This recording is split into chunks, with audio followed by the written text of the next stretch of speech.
Um,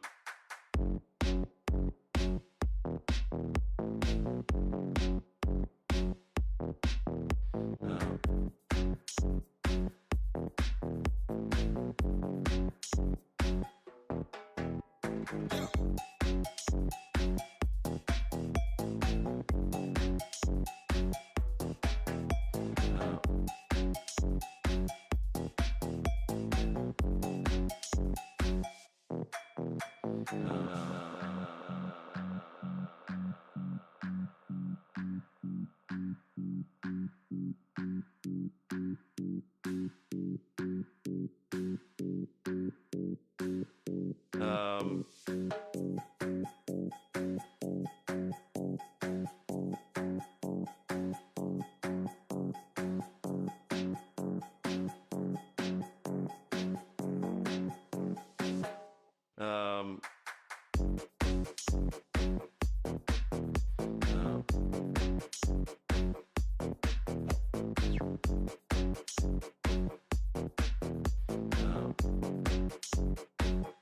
um,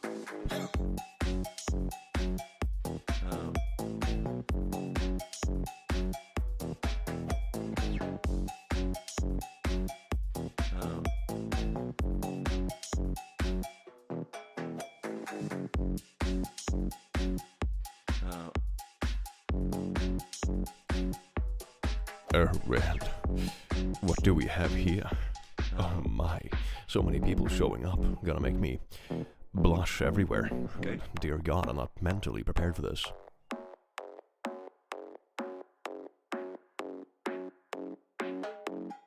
Would that help?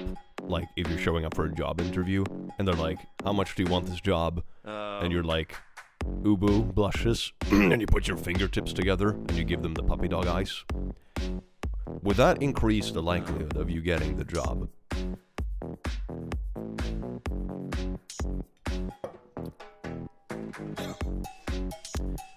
Oh shit, we have at least 7 live viewers. That's great. Amazing.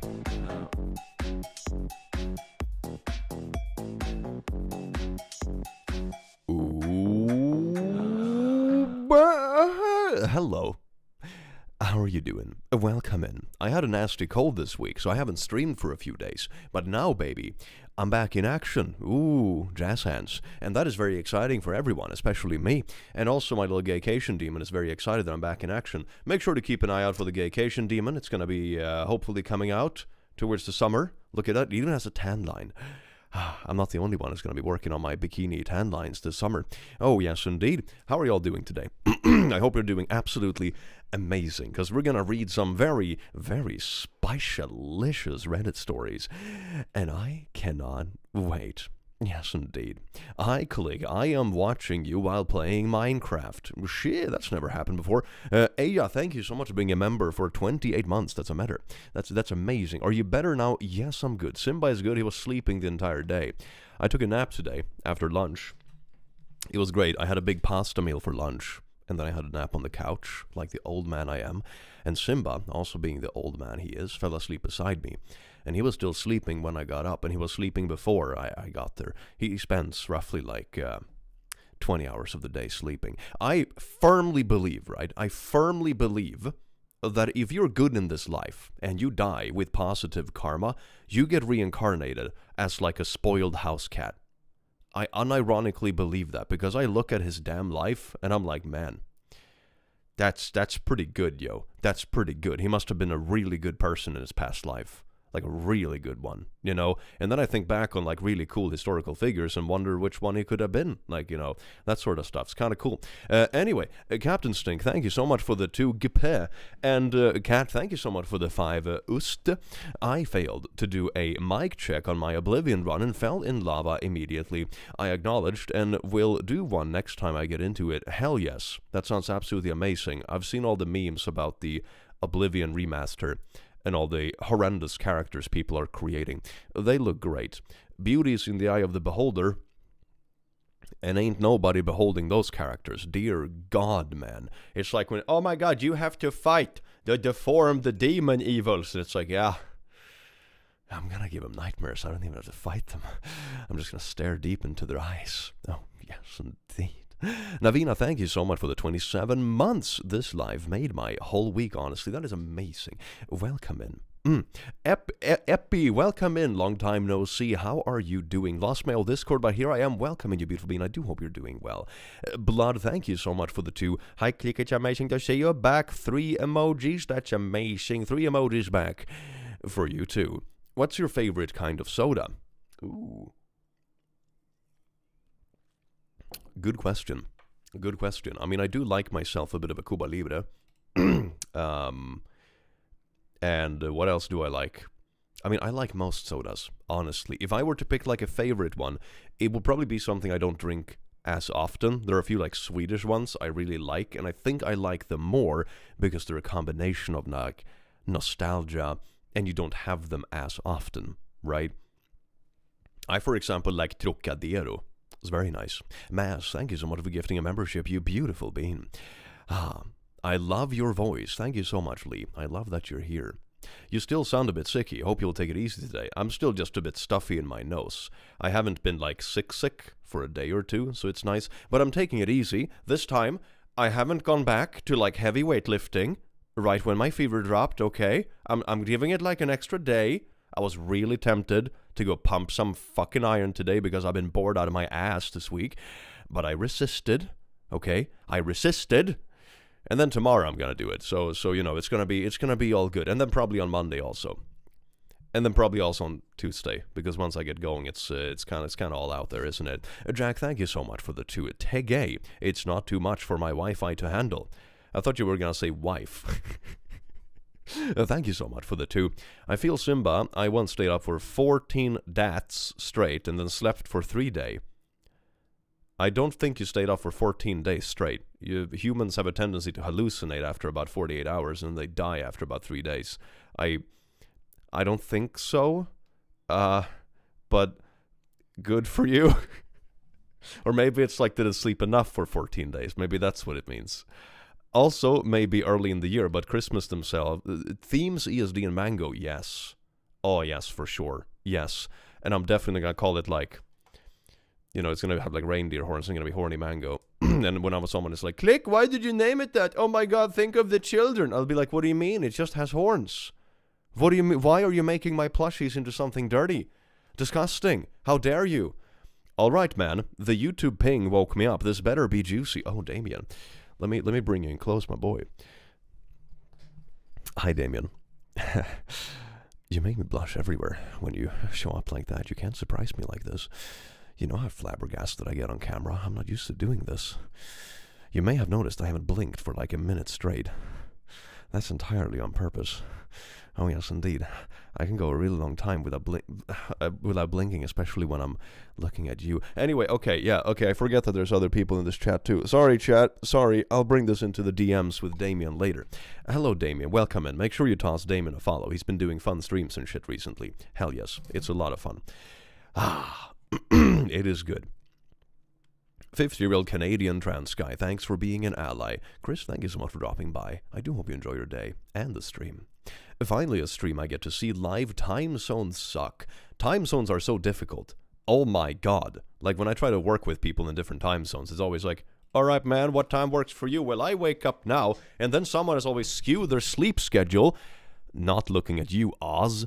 And then it's like, oh my god, fucking 6 in the evening for me, it's a good time for the Americans, because it's like noon, and then they're like, yeah, but I usually wake up at 3 in the afternoon, you damn imbecile, non-functional member of society. I'm also not a functional member of society, so it's okay. It's like a slur for us creators, you know, dysfunctional society members, and we can say it.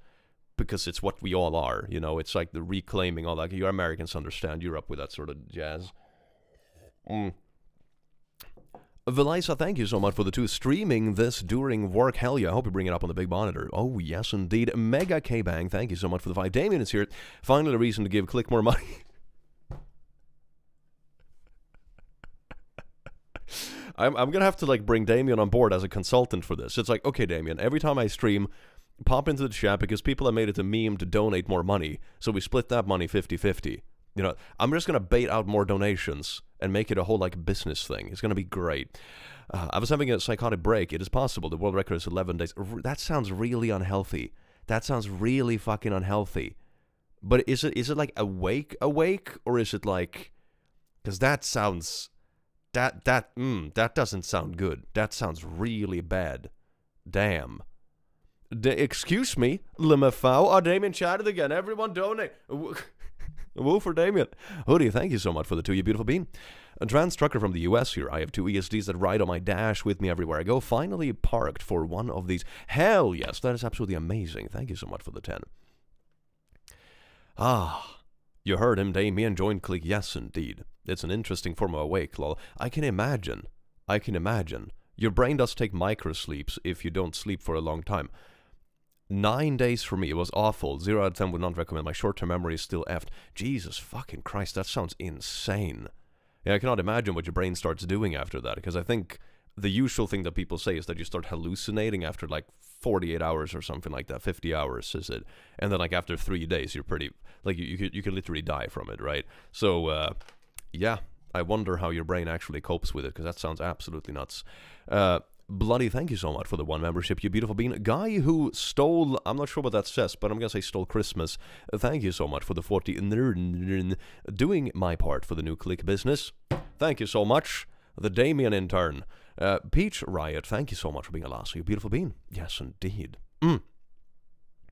You don't literally die from not sleeping. All right, I'm kind of exaggerating, okay? But it's very, very not healthy, all right? It's very not healthy. It's not like you spontaneously combust after 48 hours, you know. I want to start streaming and content creation. Got any tips? Ooh, do something you think is fun. You know, for all of us, it always starts as a hobby, and that's all the expectation should be, so to say. Do something because you genuinely think it's fun and you want to share it with people. That's all the pressure there should be. Moon, you're just for Damien, not for you, click, but you donated to my channel. God. Oh, I was hallucinating, all right. That's for sure. And yes, micronaps are a thing. God damn. It's like a really bad trip. It sounds like a really bad trip for like 2 weeks straight. That sounds awful. Jesus Christ. Sorry I had to go through that. You literally can die from not sleeping if you do for not long. Of course. Of course you can. But like the exaggeration part was like dying after 2 days. You see, this is why I never talk about shit. Because it's like, you cannot be either half sarcastic or like, oh my god. Oh my god. Anyway. Is it just me, or is it kind of quiet? I don't think so. The volume looks fine. Maybe I'm talking a bit lower because I had a cold. You absolutely can die from enough sleep deprivation, but it's a little bit longer than 3 days. I'm actually going to Google this. I'm going to Google this once and for all, because we're sitting on a beautiful little Google. How long does it take to die without sleep? The first thing I got up was a Swedish suggestion for a suicide hotline. Do they think I'm gonna kill myself because I don't sleep enough? I mean, stereotypically, I'm a YouTuber, so stereotypically my sleep schedule will be messed up, but bruh. Jesus Christ. It says more than 3 days. But to put it plainly, going without sleep for 3 days or longer is very dangerous. How long can a human live without sleeping? The longest recorded time without sleep is approximately 264 hours, or just over 11 consecutive days, although it's unclear exactly how long humans can survive without sleep. It isn't long before the effects of sleep deprivation start to show. After only 3 or 4 nights without sleep, you start to hallucinate. You see? And then you can explode after 3 days. Everyone's sleep schedule is screwed. Is this what they're gonna do? They're gonna start sending us hotlines. It's like, hey there, streamer, I noticed you stayed up until 2 a.m. playing fucking Oblivion Remaster. You don't do it. What do you mean don't do it? What? Hotline, what do you mean? Anyway, that was a bit of a surprise. Dear God. Are you feeling better from the cold, buddy? I am. I still have that slight, like, cold deepness to the vocal cords, so I can turn up the sensitivity and talk like this for the rest of the stream. Bloody, thank you so much for the 10, you beautiful bean. Well, click, you're one of the 2 memberships I'll ever buy. You and the second, the boys. I had to do a small burp. Y'all make my life interesting. Oh, Pete Riot, you make our life interesting. Yes, indeed. Erica, thank you so much for the 5 Swiss francs. I have an ESD family now. Mom, dad, and glow-in-the-dark Bubby. Oh, ein kleines Beppy. Or my daughter has it because she stole it and calls them dragons. Absolutely outrageous. Dragonly. Can we get Simba merch? Maybe. But the thing with Simba, right? Here's the thing. Like, emotional support demons are a bit timeless and whatever, right? With Simba, I'm a little bit worried that, you know, he's old and diabetic and shit, and he's gonna get sick or something, and the whole thing is gonna turn really depressing, right? I'm a little bit concerned about that, you know? Yeah, so yeah, maybe, keep him forever. You know, Chad, why didn't I just think of that? You know when they say, like, man, it's so sad when pets die. What if you just keep them? You know, what if you just don't? Man, I wish I thought about that before I was sad when my bunny died when I was 8. Fuck. Should have just thought about, you know, not. Taxidermy. Oh yeah, I did say, speaking of taxidermy, it's not quite taxidermy, but I did see this really cursed concept where you could immortalize a family member inside like epoxy in a big transparent table. So you just had like your family member's corpse staring out through your fucking coffee table in the living room. So it feels like grandma's always there. When you go up for a water at 3 a.m., you know, she's there staring at you. It's great. So, yeah, maybe we can do that. That'd be great. Very creepy. No, don't worry about it. It's going to be like, you know, imagine a big, like, cube here of see-through epoxy, and it's just Simba inside of it, like, you know? And you will see it in the background of every single video, and sometimes people will be like, man, that's a weird piece of fan art, and I'm like, that's not fan art, that's my cat drowned in epoxy. Please don't mummify Simba. Chad, you're the ones who suggested that we should make him last forever, okay? You have to stand by your suggestion. That sounds sad AF.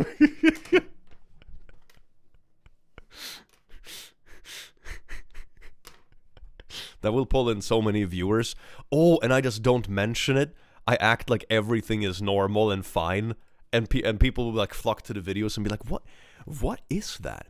God, you'll get so many troll comments saying he moved or something. Oh, I should make him move. I should make him move and troll everyone, right? It's not actually real. It's like a little bit of a CGI thing on a green screen or whatever. And between every episode, I have like the paws are like moving around a bit or something, and people are like, what? Did it move? And then people start checking back through the video library and realize that it has moved a little bit. And it's like this whole conspiracy about the zombie cat. God, it's going to be great. Please, will you try ASMR again? I love those videos. I have been thinking about it. And that's about as far as I got. So, yeah, been thinking about it. I actually got here why everyone is here. Hell yes, welcome in, you beautiful being. I do hope you enjoyed your stay.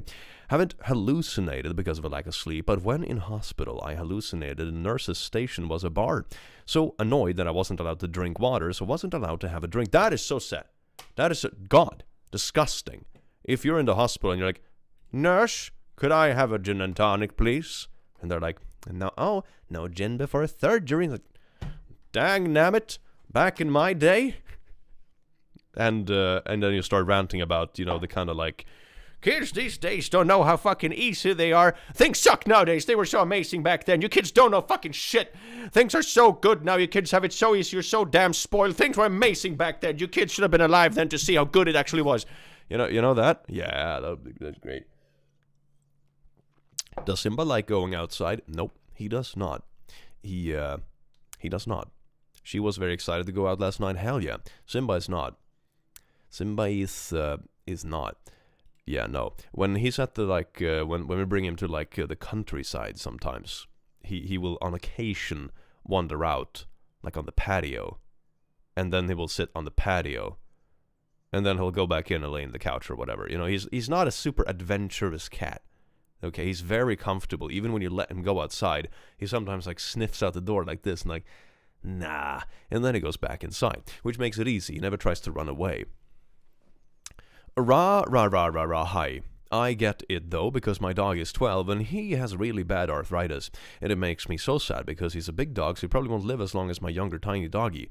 Yeah, but also he's around now, and that is quality time. Hell yes.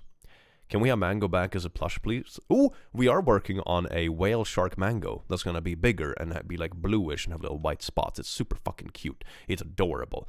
We're still working on some of the finalized dimensions and stuff, but it's gonna be really good.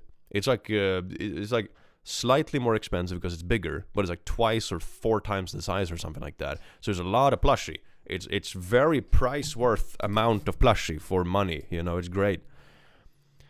You also been thinking about doing a music stream again or something music related. I miss those a lot. Yeah, I maybe. I've just been so comfortable doing IRL stuff, I'm gonna be honest. I enjoy hanging out with friends and going to the gym and doing that kind of stuff. I feel like I'm in a very comfortable rhythm right now. So maybe when I get a little creative spurt during the summer or something like that, I'll put on some extra stuff. But for now, I'm just kind of vibing. I'm not used to hearing Click actually swear. Heck. Have you ever considered a Simba plushie? As mentioned about 3 minutes ago. Yeah, but it's also concerning because he's kind of old, and I don't want it to turn into something sad, you know, that he gets, like, I don't know, seriously sick in the middle of the plushie campaign. That'd be kind of sad. It's like, hey everyone, today I'm not gonna publish a plushie promo, but here's a selfie from the vet. It's like, that's a bit of a mood dampener, you know? My Cleo beat cancer at 15 and lived to be 18. As long as you take good care of him, Simba's got this. I mean, look, I hope he does, because he's a little sweetie, except the fact that he shat on the floor a couple of days ago. But aside from that, I think it was just a dumbass. I think he thought it was a cat box because there's like a little dip in the floor where a balcony is. So he thought that was a cat box. He's not very smart. But anyway, Maine Coons, like he is, they're usually kind of chunky, right? A male Maine Coon is usually like 8 kilos, I think. So that's like, what, 19, 20 pounds? Something like that. He is 13 kilos. So he's 30 pounds. Right? He's 50% larger than a typical Maine Coon, right? And he has this like alpha Chad jaw. So I think he has some kind of syndrome as well.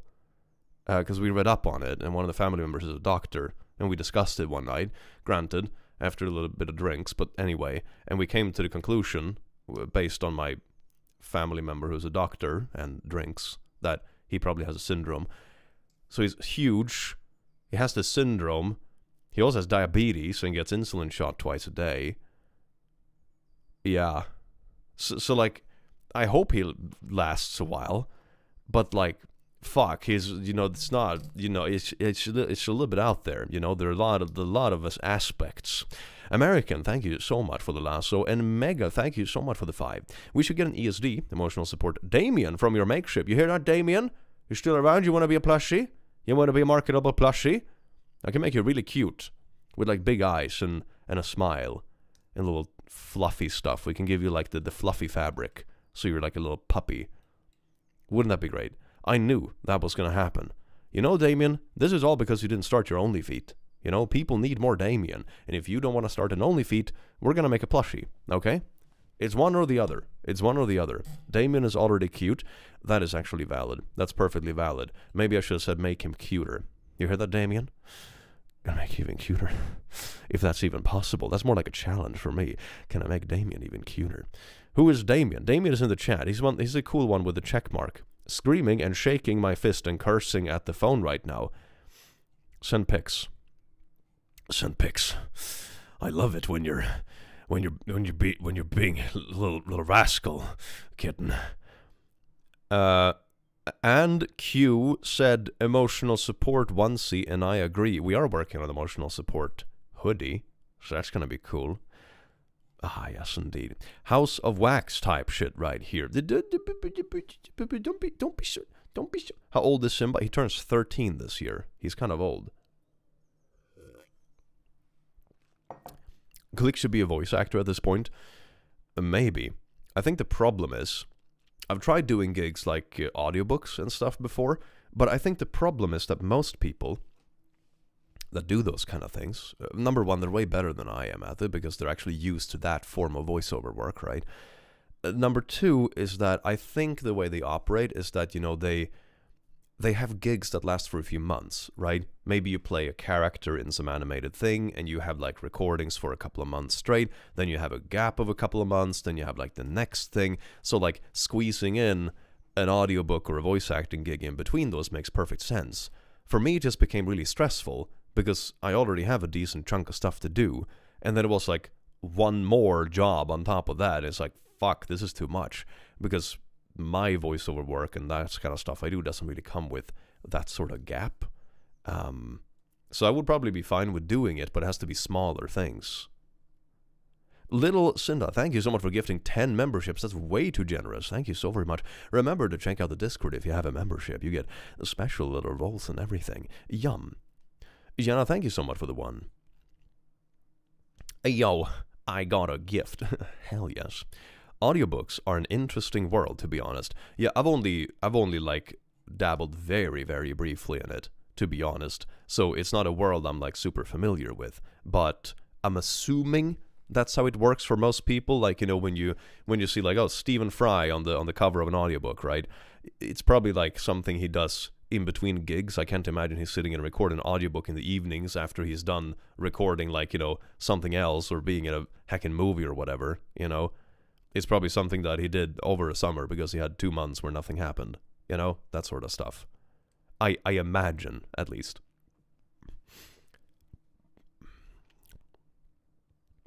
Imagine Click guesting on Haspin Hotel.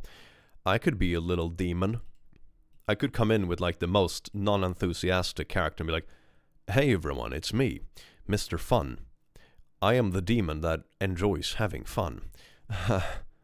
Wow, that would be so fun. That would be great. Bloody, thank you so much for gifting 5 memberships. People are so generous with the memberships today. Hell yes. That is amazing. I'm an aspiring voice actor. No jobs yet, but also still in high school. That is very early. That is incredibly early. It's just important to find out what you want to do. And like, do it for fun. One of my experience when it came to like video editing and that sort of stuff is that you kind of learn by doing. So if you think something is fun, you will kind of stick to it and just do it as a hobby, and then you will get better and like hone your craft and also find your style with it, which I think is very important. Akinator does not know you. I have actually tried that before. I'm pretty sure Akinator does know me. Just gonna call that out because I've actually seen it. People have posted screenshots of it to my Reddit. All right. I can totally see Click appearing in Haspin or Helava and look like ESD. Oh, I would be chunky and cute. Speaking of Discord, some of your videos haven't sent out an alert recently. I know, it's Discord bots. It do be what it do be, sadly. Sometimes they send it, sometimes they don't. They're a bit weird. I've given up with the streams, though. Those ones I just ping manually now. I don't know what's up with them. I have a brother named Timmy, and it brings me joy every time I hear things blamed on me. That's amazing! We're gonna have a lot of Timmy blaming today, because today we are doing pure democracy. Okay, but listen, Clicks reads Sonic fanfics? Oh, hell yes. As someone who works in mental health care, I have seen patients who lost their sanity after being deprived of sleep for 2 weeks, but still alive. That is insane. I cannot imagine. It brings up those like references to the sleep experiment. I do believe a lot of that stuff has been debunked or whatever, but the kind of horror surrounding it or whatever, the vibe is certainly there. Bruh. We need Click to play D&D. I mean, I think it's going to be a bit complex. I did make D&D maps together with chat on a stream a few weeks back. That was a lot of fun. All right, who is ready to get into some democracy? Oh, yes, indeed. I was thinking, as usual, we sort the subreddit by top of this week or whatever, and then we can try to sort it by controversial to get the really cursed stuff that is usually poorly written. That is always fun, because, the top posts, 70% of them are like not the a-hole posts, like they get upvoted because OP is obviously not a butt. But then the other posts that are controversial, sometimes people being like, I microwaved my grandma's cat because I don't like hair. And then I threw the microwave on my grandma with the exploded cat in it. Am I the butthole? You know? And people in the comments are like, no, you're justified. I went to the zoo this week, and 2 of the chimps were chasing each other around with t-shirts on their heads. They get misprinted t-shirts from the gift shop every now and then as enrichment. That is so cute. That is so cute. I also want misprinted t-shirts. Hell yeah. Maybe I should just go back to monkey. All right, let's see. We have boo. Does it work? No, it does not. There we go, baby. Oh, it works. I am such a professional streamer. Yes, indeed. Yes, this is so good. Timmy, prepare yourself. We all know that it's all gonna be Timmy's fault. Am I? Oh, we can start with this one. We can start with this one. I think I wrote this one in the thumbnail because it sounds interesting. And yeah, let's see. Let's see. I'm interested in the... Why am I like not centered? Camera, please. You're supposed... This is your job. Fuck. Okay, that's way better. Because this one I'm interested in seeing like the community engagement on and see what people think. Oh, yes. Oh, worm? Where is your ad block? Chrome has been messing with my ad block so much lately, and it like stopped working. On YouTube, it works 50% of the time. It's weird. It's like glitchy. Anyway, r/AmITheBot. Am I the bot for playing a voice recording to prove to my friend her daughter isn't nonverbal? This title already is like super wild because like, how can the parent not know that the kid isn't nonverbal? That sounds wild. Anyway, so I, 30F, have a friend, 34F, that has a nonverbal daughter, 3F. Let's call her Allie. I watch her 4 days out of the week in my home daycare. I require contact for every child, and she will never fill out the special needs section. And at no point when she asked me to take Allie did she mention any type of speech delay or non-speaking issue. Okay, so this isn't...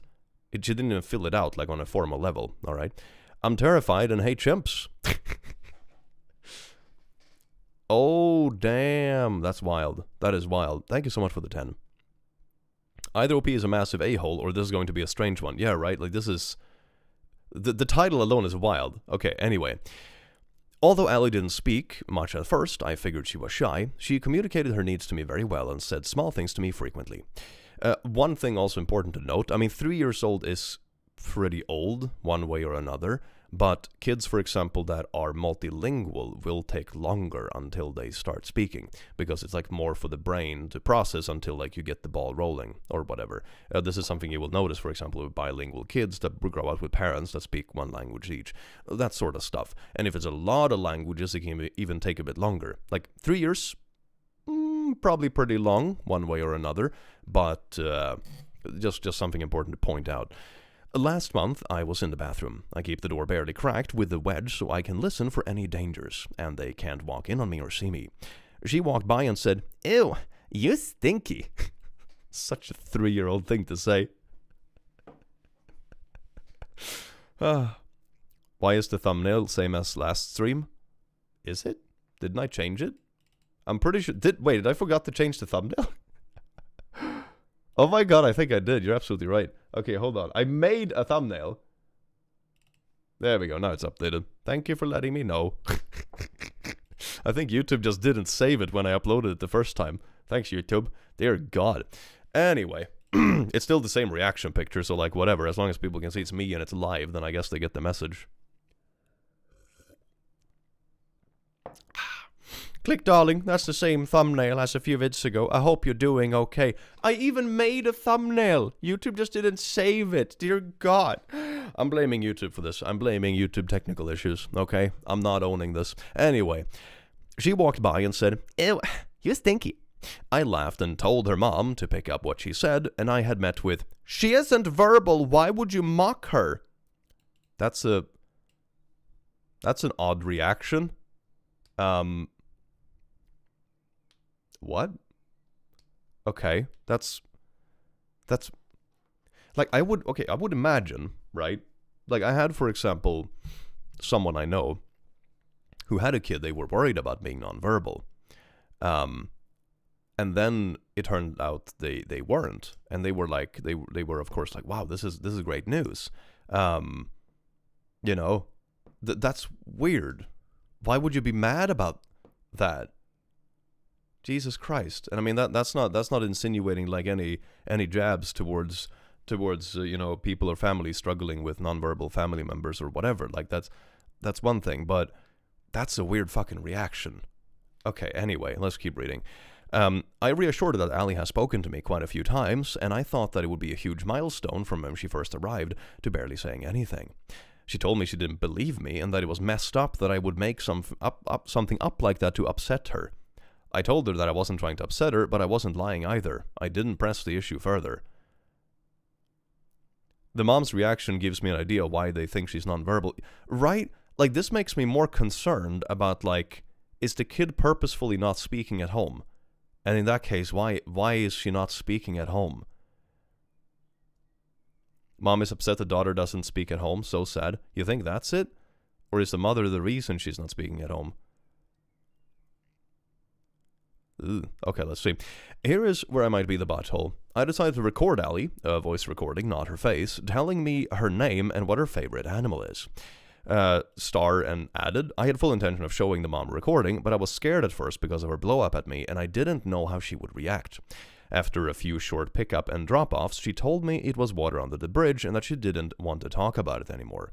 She even insisted that I went to the birthday party. After that, I was just happy Ali could continue, and I ended up forgetting I had the recording at all. Okay, so it was just something made in passing. It's like, oh, maybe she'll be happy about it and believe me if I actually can prove it, you know? Huh. Just FYI, nonverbal does not mean non-communicative. Maybe still understand language, can use devices to communicate. Oh yeah, for sure. Definitely. Fast forward to Friday, but this is verbal. This is like she's actually talking full-on sentences as a 3-year-old. Like that is definitely verbal. Fast forward to Friday, about a month later.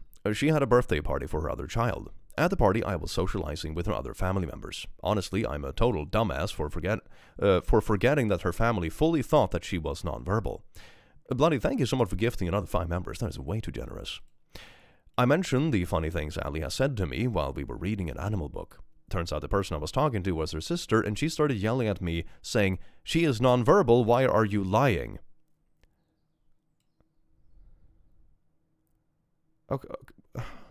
Okay, well, Jesus.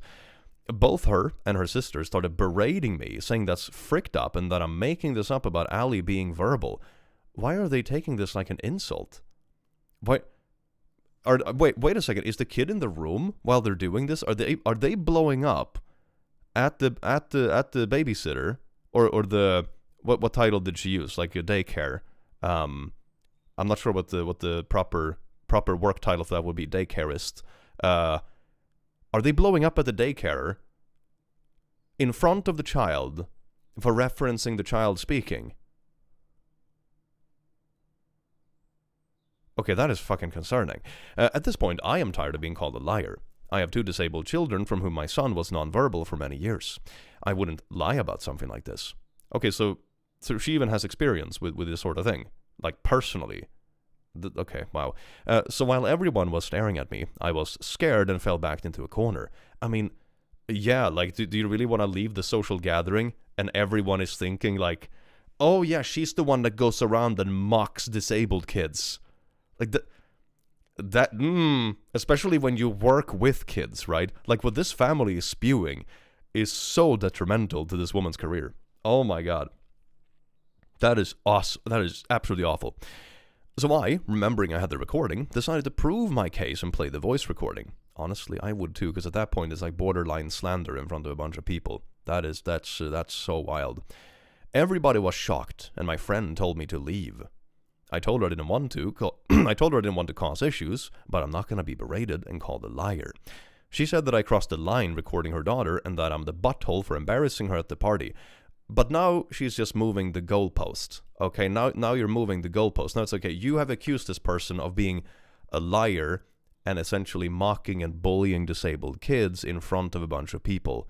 And now the person proves no, that isn't the case. This child actually is verbal. Look, here is proof. Now the goalpost has moved. Now she's no longer a liar and she's not being slandered for bullying disabled kids. Now she's the a-hole for recording something. Now the goalpost is just moving. You cannot win with these people. That is insane. Now I feel horrible and wondering if I should have just let it go. Edit for clarification. Whenever she said, okay, this is just like, I also didn't do the recording to embarrass her in any way. No, the recording sounded like this little thing mentioned, that it was just intended for something to share in between the two. Like next time she came to pick her up and be like, hey, she actually did speak today. Check this out, you know? I feel bad for the kid. Like, is this blow up happening in front of the kid? Is the kid experiencing like these like wildly aggressive reaction in context to her speaking? That's insane. Yeah, I wonder why she doesn't want to speak at home. OP should adopt the kid at this point, I swear. Indeed, so many insane parents on Reddit. I worked at a later mental asylum. There was a lot of kids who were non-verbal at home, but were verbal when they were more comfortable not with family because they would be screamed at for not speaking. Yeah, that's what I mean. Like, this sounds like that sort of thing, where it's like they started screaming at her, berating her, when she was probably too young and didn't have no idea what's going on. I mean, she's still only 3 years old, to be fair. It's not like she knows everything that's going on now either. And then she just didn't want to speak at all because she wasn't, like, comfortable. And having this blow up in their own home, which I'm assuming is in front of the kid, or at least within earshot, that's not... Bruh.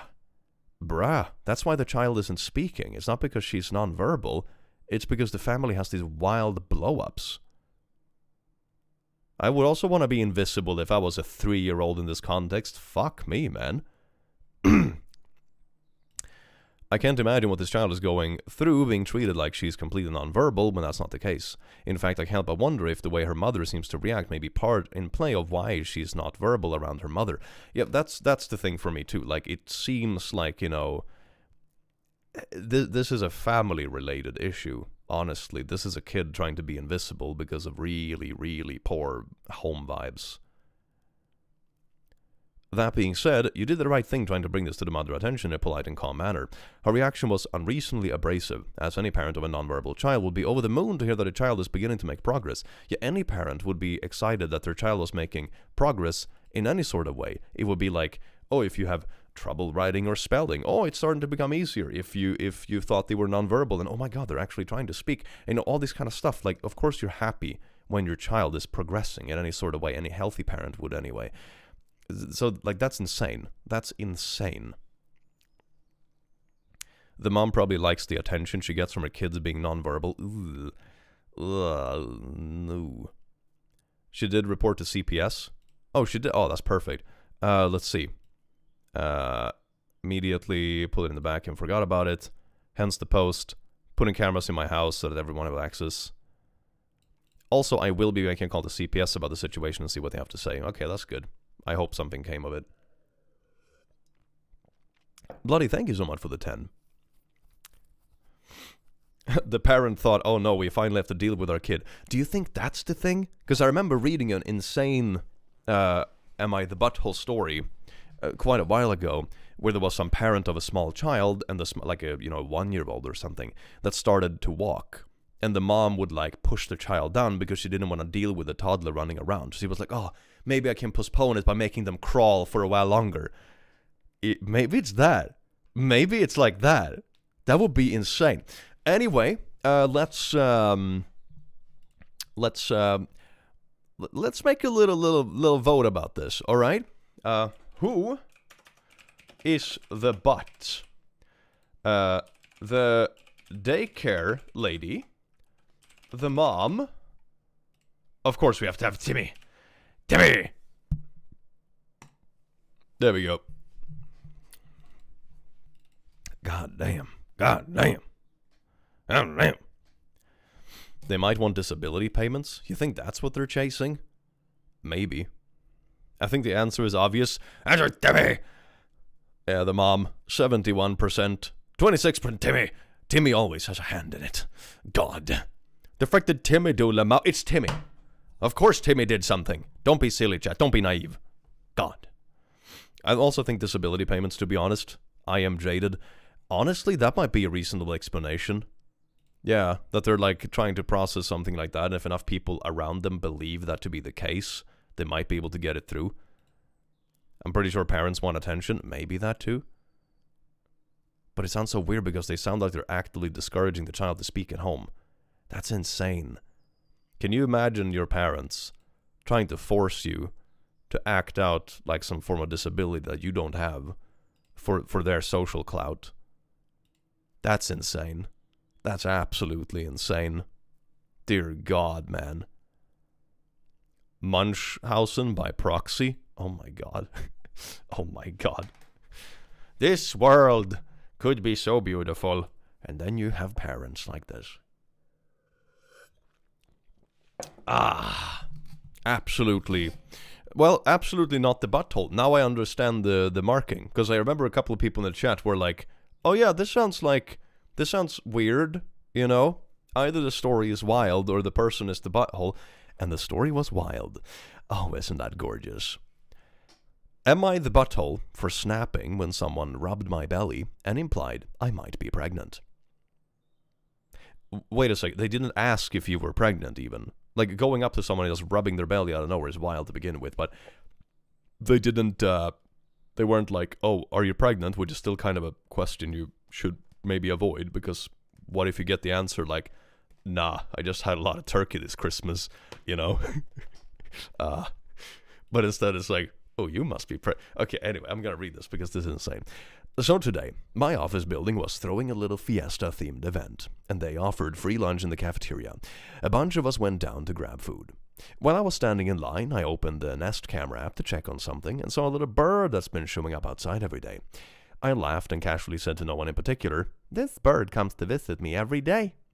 Right after I said that, a coworker, who has made pregnancy comments towards me before, that's also weird, came up, rubbed my belly without asking, and said something like, "Maybe it's because you got a baby bird on the way." I felt this immediate wave of rage. Like, why are we still doing this in 2025? So I said, "Don't be wishing that kind of bad luck on me." She looked super taken aback, and my boss, who overheard, also looked at me like I just said something offensive. It felt like I was the crazy one for being upset, but I didn't ask to be touched. I am not pregnant, and I really don't like people making those kind of comments about my body. How isn't this lady in HR? Holy shit, can you imagine going up to people in your office and just like, "Oh, fondle time, you must be the preggo." Holy fuck, she's not even pregnant on top of it. Jesus Christ, man. Am I the butthole for reacting to... No, report this lady to the HR. She's just walking around fondling people in the office. She's just like a half-time fondler. Edit, I'm not overweight, which only makes it weirder because I do not look pregnant. What the fuck? Whenever someone asks if I'm preggo, I just say I'm fat, not pregnant, jackass. Oh, that must make people do the blushies. These people have no sense of boundaries. There is a couple of rays of sunshine trying to make me feel bad about my weight. Maybe I need to be more specific. My coworker did not do this out of my looks. That's why I'm concerned, because even though, yes, I'm not the fittest person, I know I don't look pregnant. Yeah, and there is also a difference between like, oh gee, I put on 10 pounds over Christmas, versus you have like the literal cannonball belly of a pregnancy, you know. And then of course a pregnancy can also make you put on weight in other places, that sort of jazz, and hormones all over the place. Like, of course stuff can change otherwise too, but meh. And even if that is the case, that doesn't give you the right to just go around and fondle coworkers, man. I like your streams and videos. The song Spelar ingen roll, brighten up my day. What? Also not the butt. Oh hell yeah. I'm not sure what song you're talking about, but thank you. Even touching people who are pregnant without asking is absolutely offensive. Yeah, this is wild. This is just a coworker going around fondling people. Your boss was just giving their initial reaction to one employee verbally snapping at the other. I wouldn't worry about that unless it's followed up by comments confirming they believe you're in the wrong. Yeah, that's also true. Like, maybe the boss only walked into like you saying, "Frick off, Courtney." You know, and yeah, that sort of stuff. But yeah, no, I would report this to HR and the boss right away. Like, this isn't okay. This is so weird. And they've been doing it in the past as well. Why is this random coworker so obsessed with you potentially being pregnant? Is it a boomer suddenly saying OP's clock is ticking? As in, why aren't you a parent yet? Oh, maybe that's it. Maybe it's one of those super needy, you know, when am I gonna have grandkids kind of thing, but it's like a random coworker. It's not even a family member. Man, that's wild. That is wild. All right, let's see. Here we go. I'm gonna start a poll. Who is the butt? Coworker, OP, or of course we have Timmy. OP is original poster, like the person who wrote the story, right? Coworker is the fondler. Oh, Timmy 100%. Oh, wait, no, it went away. Oh, well, it was close there for a sec. What is it with people and touching people randomly? I have that with my hair on occasion. Yeah, it is really long and fluffy, but still, I mean, that's also weird. That's also weird. You must have babies now. That's something that gets you ended up on, like, r/traumatized them back. You know, when are you gonna have babies? And then it's like, you know, you get this horror story about how someone has battled cancer and can't have babies. And, you know, why do people keep doing this? You know, why? Even if it was well-intended, which it's kind of like super non-self-aware for ever being well-intended, it's a literal social minefield, okay? Like, man, when I have had friends in the past who've gotten pregnant and stuff, right? And you're like, I wonder if they're pregnant. You wait for them. You wait for them. Oh my God, what are you gonna do? Like, be like, oh shit, girl, you preggo? And they're like, nah, I just got fucking fat over Christmas. Aha, that's good. Wow, Happy New Year. Yeah. Why would you put everyone in that situation? Why would you do that? Wait for them. Dear God, Timmy. Fuck. Anyway, yeah, no, the coworker is the butt. 2% voted for OP. Well, that's probably within error margins. Oh my God. People keep doing this because they feel entitled to women's bodies. I think some of them probably. I think some of them are also just like incredibly non-aware of things. It's weird. Timmy needs to stop possessing people at workplaces. Timmy is just like a supernatural evil hovering over the minds of poopy coworkers. I can go and traumatize them back on the when are you going to have kids one. Oh yeah. Yeah. That's a classic. Let's see. Ooh, am I the butthole for reporting my friend to the university after he cheated using my notes? I would like to see in med school. Because one thing, when it comes to like cheating in school, right? One thing for me, because I usually tell people like, don't cheat, because you're gonna get banned from the academy, right? Like, on a personal level, I don't give a shit if someone wrote like, you know, the year a certain king died for a history test in 5th grade. Like, I don't really care. But when it comes to like higher education, you will get barred from academia for cheating. And also one thing, for me at least, it's really hard to cheat. It's really hard to cheat. Like, I remember, for example, we had a test in physics when I was in 1st grade in uni. And we were allowed to bring anything we wanted with us to this test. Literally anything minus an internet connection, right? You could literally bring anything. You could bring entire physics books. You could bring entire notepads you have written for yourself. You could bring anything. Because the test was so incredibly wide, it was like general physics, that if you don't understand the subject, it doesn't matter how much literature you have because you can't apply it. Like, there's no way to bring in a cheat note. Of course, not every test was like that. Don't get me wrong. Some tests you weren't allowed to bring stuff to because they didn't have as much stuff in them. But that's sort of a thing with at least engineering I was in. Like, cheating is hard. You kind of have to like copy someone or have like some kind of scheme, you know? Anyway, let's get into it. I, 22M, am in med school and have this friend, let's call him Jake. We've studied together a few times and I shared my annotated notes with him before a big exam. I made them myself with diagrams, explanation, and even some mnemonics I came up with. A few weeks later, one of our professors used one of my made-up mnemonics in a lecture, crediting an anonymous student. I was confused. Turns out Jake had submitted my notes, with his name on them, to the professor's student tips portal, where students can share study tips for extra credit. He didn't even mention me. Bruh. This isn't even cheating. This is just stealing. This is just stealing. I confronted him. He brushed it off and said, "It's just notes, chill." So I reported him to the academic honesty office, since it technically falls under plagiarism. Now he's under investigation and might lose the extra credit, or worse. Our mutual friends are calling me petty and saying I could have just talked to him. But you did talk to him, though. You did talk to him. That's the thing. Your friends are insane. Am I the butthole? No, I would have burned this person. I would so have burned this person. Oh my god. This is such a shitty thing to do. And the friends are idiots. It's like, you should have just talked to him. Did you miss the part where he like literally did? And he brushed it off? Bruh, petty. But I respect it. I would be pissed off if someone did this. And I think one of the reasons I would be extra pissed off is because it's someone I helped. Right?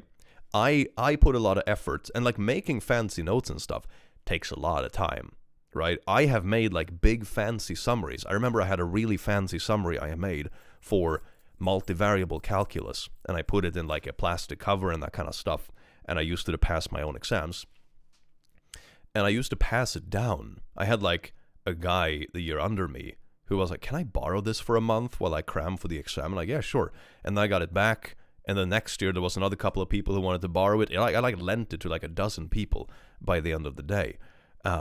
Because it takes a lot of effort to do that kind of thing. It's like, you know, the kind of summaries. I have first gone to a bunch of lectures, getting all the stuff down on paper, then rewrite it in more condensed form, and then also take some stuff from old exams and that kind of stuff and make like a really nice summarized, like here's the entire course in 10 pages, basically. You know, that takes a lot of time and effort, and it's like highly condensed, and it's like something you have learned over the 6 months of this advanced course. So like, it's only notes. Shut the fuck up. Dear God, if someone had taken that summary of mine and like put it up as like their credited like student help, I would have been pissed. I would have been really pissed, especially because it's someone you are making an effort to help as well. And they like just backstab you with it. Nah, bruh. Nah. We had a physics test in first grade. Yeah, uni. Yeah, that makes way more sense. I was like 19 or 20 years old. Anyway, we're gonna make a little poll. Oh. Who the butt? OP or the friend? Timmy is here in spirit. Timmy is here in spirit. You're in med school. It needs to be held to a higher standard, not a lower one. It's alarming that someone with such poor judgment is a med student. Honestly, it's alarming that someone with such a poor judgment would be in any sort of higher education. This is also something when it comes to like cheating in certain things. When the subject starts getting advanced and serious enough, it can have an impact. Like imagine if you're an engineer and you cheat on your exam in solid mechanics and then you go on, you know, creating specifications for steel bars inside of bridges, and you don't know what you're doing, and you fuck it up and something breaks. It's like, it can cost a lot of money, worst case kill someone. It's not a good thing. And same thing with med students. Like, you need to know what it is you're studying because there's a point to it, you know? Timmy's always the butt. 96%. Hell yeah. Nailed it. Yeah, no. Friend is an absolute butt. Friends are idiots. At least these ones are easy to decide. It's just butts. All of it is butts.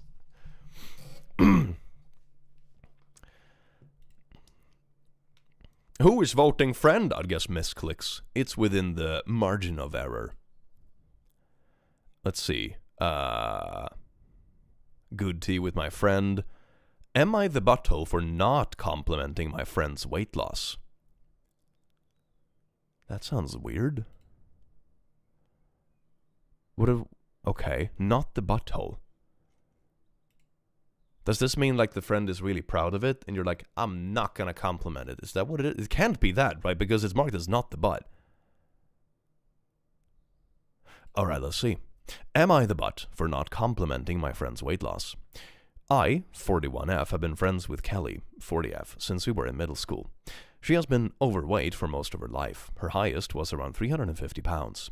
For context, I have been mostly around the 150 to 180 pound range since high school. Kelly has tried over the years all the diet trends you can think of, and nothing has really worked. She will get going pretty well and then stop and gain the weight back. Oh, so is this more about like, this is diet number 13 this year, and I don't know. Anyway, we'll see where it goes. I would always compliment and encourage her while she was losing, but she mentioned this makes her feel self-conscious and get discouraged to keep going, since she feels like she's being treated differently. I mean,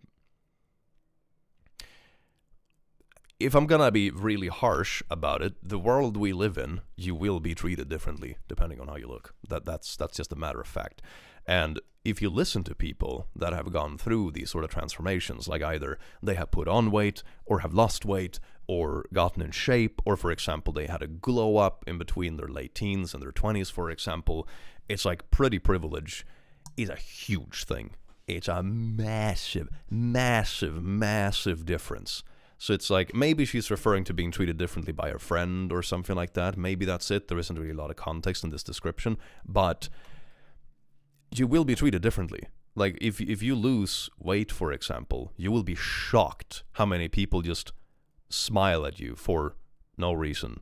How many people are going to hold the door open? How many people are going to give you, like, free samples in a store you're going into, or whatever it might be, you know, or the amount of compliments you would receive, or whatever. It's like, huge difference. Huge difference.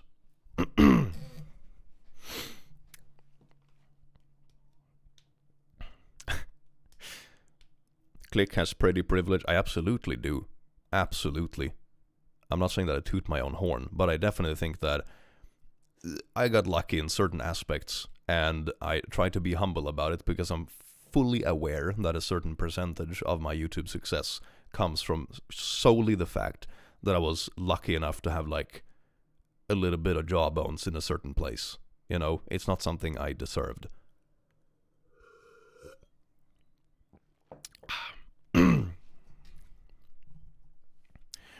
Not the butt. That friend was complimenting. Compliment fishing. Your friend made a boundary. You respected it. She's the butthole about it. Yeah, it sounds like she actively asked not to be complimented. Anyway, let's finish the story, shall we? A little over a year ago, she really went all in. No fads or quick fixes. Just change her eating habits, committed to a walking plan and strength training and other stuff. I'm not sure how much she has lost, but it has to be at least 100 pounds. So proud of her. Hell yeah, that's how you do it. That's how you do it. I usually say, and I talk about this a lot with like my friends and stuff we're all into, who've either done journeys like this, or for example, are really into various kinds of fitness or powerlifting or whatever, that the change you want to see in your body, and this can of course be more or less difficult depending on like financial situations, potential disabilities, sickness, how much time you have, all kinds of things. Like, life is complex, don't get me wrong, but a change that you want to be permanent will only be reflected by a permanent change in either lifestyle or food, or both, preferably both.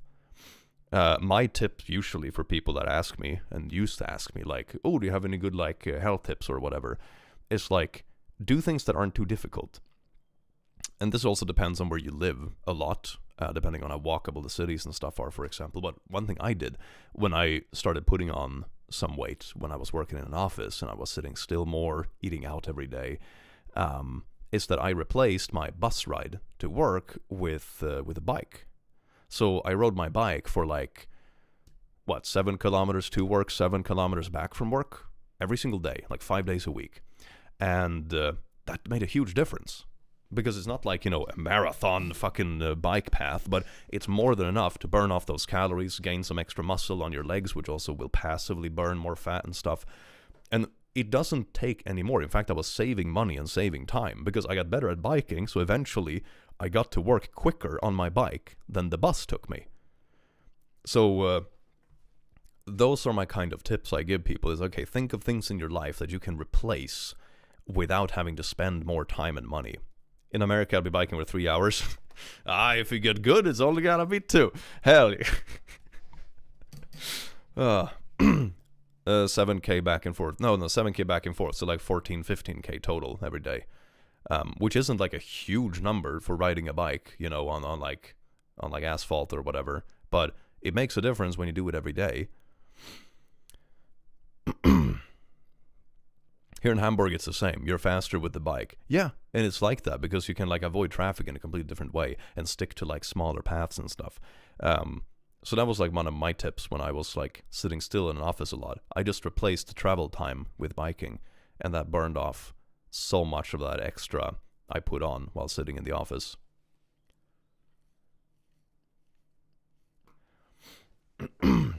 The Dutchy here, definitely 14k biking is great, but some countries will be terrible to do 14k. Oh, for sure, it depends on where you live. Like when I talk to some of my American friends, it'll be like, you know, oh yeah, when I go to the fucking supermarket, it's an hour drive.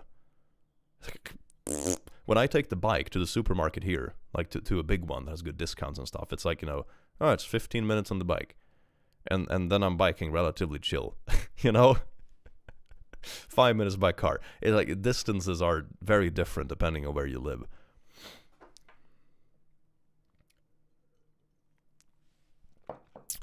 While at a party thrown at my house, one of the guests who had not seen Kelly in a while complimented her for working hard and losing weight. Kelly responded, "At least someone is happy for me. My so-called friend has not said anything about it and does not seem to care."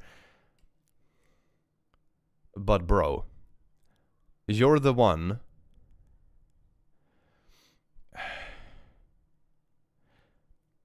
You're the one who said you didn't want people to make comments because you actively felt discouraged by it.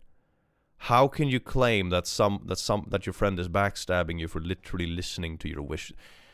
Oh God, man. I was taken aback and reminded her what she told me about praise. She said I was just being a jerk and felt jealous about her meeting her goals and should have still gave at least some encouragement. Yeah, so you're damned if you do and you're damned if you don't, right? If you gave her encouragement, she would have been like, "Why are you doing the thing I asked you not to do? You're crossing my boundaries." And when you don't give her praise, it's like, you could have given me praise anyway. You can't win with this person. You can't win. Shit friend. I'm glad for their health journey, but shit personality. You have to fix that. Jesus Christ. So now I'm confused and wondering if I should have found a way to cheer her on. Am I the butthole? Jesus Christ. Jesus Christ. Good old catch-22. Oh, yes indeed. She explicitly told you she felt uncomfortable with the compliments, so you stopped. You had no way of knowing that she changed, and she's ridiculous for publicly calling you out at a party instead of coming to you as a friend and saying, "Hey, this hurt my feelings." Yeah, that's also wild. I hate when people do that kind of shit. Like, if you have a problem with someone, especially, right? Especially when it's pretty obvious, it's not malicious. Like, this is something that someone told you, and they listened to it, right? And then they changed their mind and didn't communicate that. That's not something malicious. That's something you can go to your friend and be like, "Hey, I changed my mind. I feel pretty good when people compliment my weight loss journey." Like, yeah? No, that would be fine. Is this out of character for her? If so, couldn't hurt to give it a couple days and then check in. That's my thing too. I'm not sure how one feels being her size and treated differently, so maybe there should have been some sympathy. I just did not want her to stop progress for health reasons. Yeah, it's not about you or how much you encourage her. Yeah, I'm gonna be honest. Like, I haven't had that sort of journey, but I was at the other end. I was always very tiny and skinny, and I had like an iron deficiency when I was young, and I was like, you know, pale and stickly and sickly, and then the shitty skin and all that kind of jazz, you know. So the other end of the unhealthy spectrum, right? So I put a lot of effort in to get bigger and buff and work hard and fix my appetite and shit, which worked pretty well. I mean, sure, it feels good when someone is like, "Hey bro, you've been putting in work, how much do you bench now?" Of course it feels good. I'm not gonna deny that. Compliments are nice, but me doing it doesn't depend on that person giving a compliment or not. You do it for yourself first. The other stuff is a bonus, you know? It doesn't matter how much, like, a random friend would, like, encourage me to go to the gym. I'm going to the gym because I like it, you know? So, meh. Oh, did the chat die? Uh-oh. Chat, are you there? Come in. Oh, God. Oh, there we go. I see one chat message. Chat is fine? Oh, now it comes back. It froze on my... Oh, now it comes. Oh, it froze for 1 second for me. I was scared everything crashed. But, you know, for me, it was always like,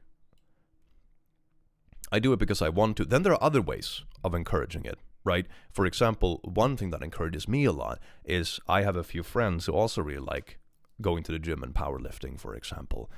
And that means we encourage each other because, we have a group chat and someone will be like, hey bros, I'm hitting the gym today at 5. You gonna tag along or what? And, then you encourage each other and it's like, hell yeah. And you spot each other and you give each other tips on certain things. And that's really motivating. But that's not the same thing as like a random friend you're not even working out with, just dropping a random compliment. The driving factor is going to be your passion and what you want for yourself, combined with potential social encouragement from the people you might do it with, and the like kind of social stuff and the encouragement that comes from that. Random compliments are like, they help. They're definitely a positive, but they're not the core of it, Anyway, Bloody, thank you so much for the 5. You beautiful being, that's way too generous.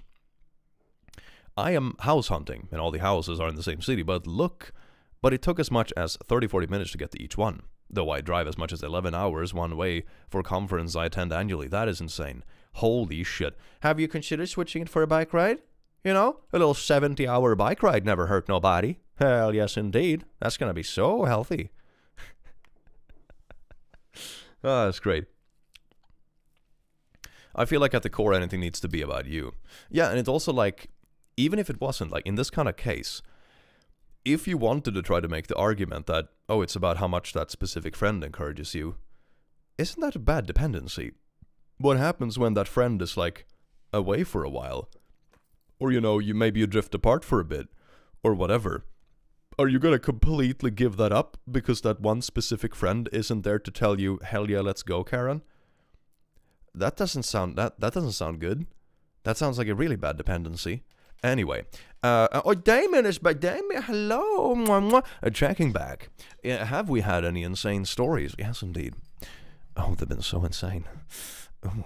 Bloody, thank you so much for the 5 gifted. In Texas, you can drive 12 hours and still be in Texas. That is insane. I don't think I've ever driven more than like 6 hours in like one jabam, so to say. Yeah, so this is nuts. I'm gonna do a poll for this because of Viva Democracy or whatever. Let's see. Whoa, democracy. I think I may spell that wrong. We'll find out together. OP is butt or friend is butt.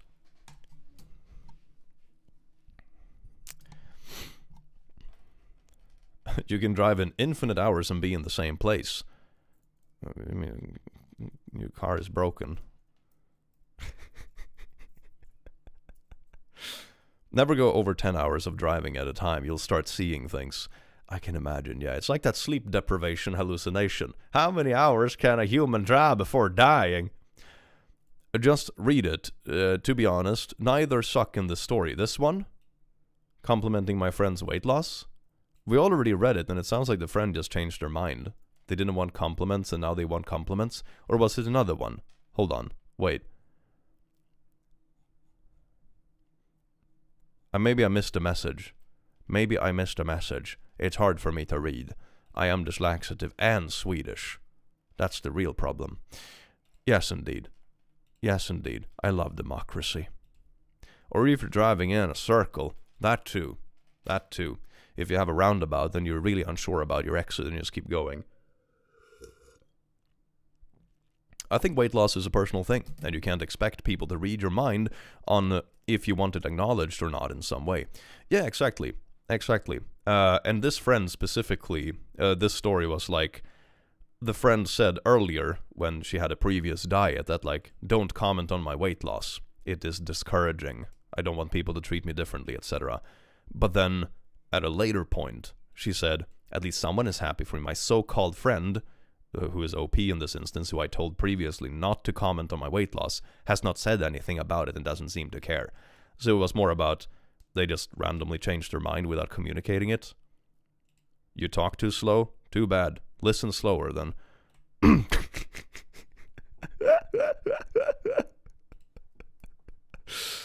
Ah, beautiful.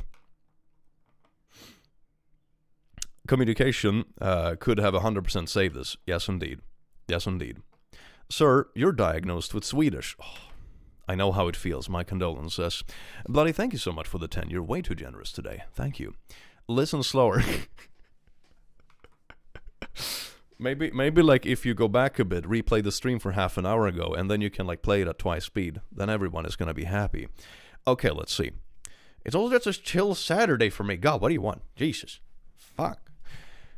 Let's see. Roommate's business over a big family reunion after how my family acted. Confronting my mom's kids stealing eggs from her friends. Oh, this is like some Easter drama. Hell yeah. This just sounds like an obvious butthole. It's like some entitled mom coming in and being like, I thought these eggs were just for anyone to pick up. Should we sort by controversial? I'm feeling some controversial, chat. Also, the sun went down, so I'm gonna have to turn on my little extra light. There we go. Otherwise, it's too dark and depressing, and we wouldn't want that because this world is dark and depressing enough as it is. Controversial? Fuck, I didn't spell that right, did I? Let's try that again. Controversial?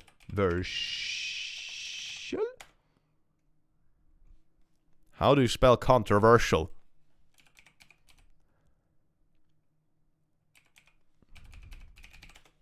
There we go. I didn't know why I didn't spell it right the first time. Anyway, that's great. Let's see, this week. Oh, this is juicy. Oh, this is like everyone sucks. Asshole. Oh my, this is gonna be great. Oh, this is gonna be good. Yes. Controversial. All of you saw. Ronald Weasley. It's Levius. They made one. There is a dubbed cover on YouTube of that animation, but it's in like southern Swedish, skånska. Ronald Weasley, det är Leviosa. Och Harry, dörren utvalde. Ron, men jag är så nervös. Ronald, stop it. Nej. Nej, Ron. Sluta icke, nej. Yikes. Chat, please. This is hardening you for the toughness of the real world, okay? Don't worry about it. This is for your sake. This is for your sake. I need an adult. You know, sometimes I think about that, and then I realize I have been an adult for almost half my life. And that's awful. That sucks. God damn. You're the reason I started learning Swedish, to be honest, Lamau. My condolences. I'm telling the teacher, please do. They're in on it, by the way. Not enough info. Oh, that's funny. How is it this long and not have enough info? How did you cram out this much text out of your little butt and not have it? Oh my god. Oh my god. Alright, let's get into it, shall we? What the frick did I just listen to? Art. Am I the butt for telling my roommate I deserve the bigger bathroom? Oh, Leviosa. My roommate and I are renting a 2-bedroom, 2-bathroom apartment for a 15-month lease. The bedrooms are the same size and layout. One has a bathroom that is a bit larger with a 2-person vanity, walk-in shower, walk-in blah blah blah. The other has one smaller bathroom. Who gives a shit? We toured the apartment today. He told me later that night when I asked about the next place we were going to tour that he put down $200 on the application even though we were supposed to tour the other places. He then said he also already bought a $400 couch without talking to me first. I then said I was wondering about the room situation because my girlfriend would be there a lot. It makes the most sense for the 2 sinks with the bigger closet. Unfortunately, he's getting knee surgery in a week. What is this? Is this just someone's entire fucking life story?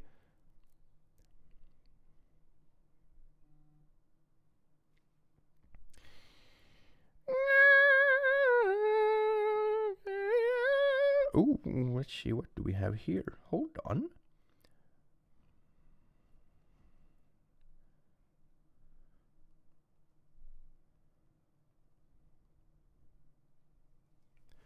Oh, yes. Anyway, to be on crutches for about 6 weeks, his response was that he needs the bigger bathroom because he needs to be able to use a walk-in shower. I personally had knee surgery a few months ago, and I had trouble getting in the shower for about a month. I understand where he was coming from, so I said he could use my shower for that month, and he said no. He then told me about some girl that I'd never heard about, mind you we are best friends, that will be coming over every day because she doesn't have her own place and lives with her parents, unlike my girlfriend who has her own place. When I asked for specific, he said, you don't know her, she goes to a different school, and wouldn't give details. I kept explaining that it wouldn't make sense for him to have that if he only needed it for a month and we would be there for over a year. He continued to talk about the shower and that my girlfriend... It says not enough info, it's more a rant. This is just like ranting. I then told him we could switch rooms once she was... Now he's saying he will either he'll live alone, or I would have to find a place that works for both of us in the next 24 hours because he has to sign tomorrow, not sign at all. He then told me I was being selfish. For context, I'm his only close friend at this school. When he transferred our team, I showed him the ropes and blah, blah, blah, blah, blah, blah, so he owes me everything he has needed. I'm gonna be honest, okay?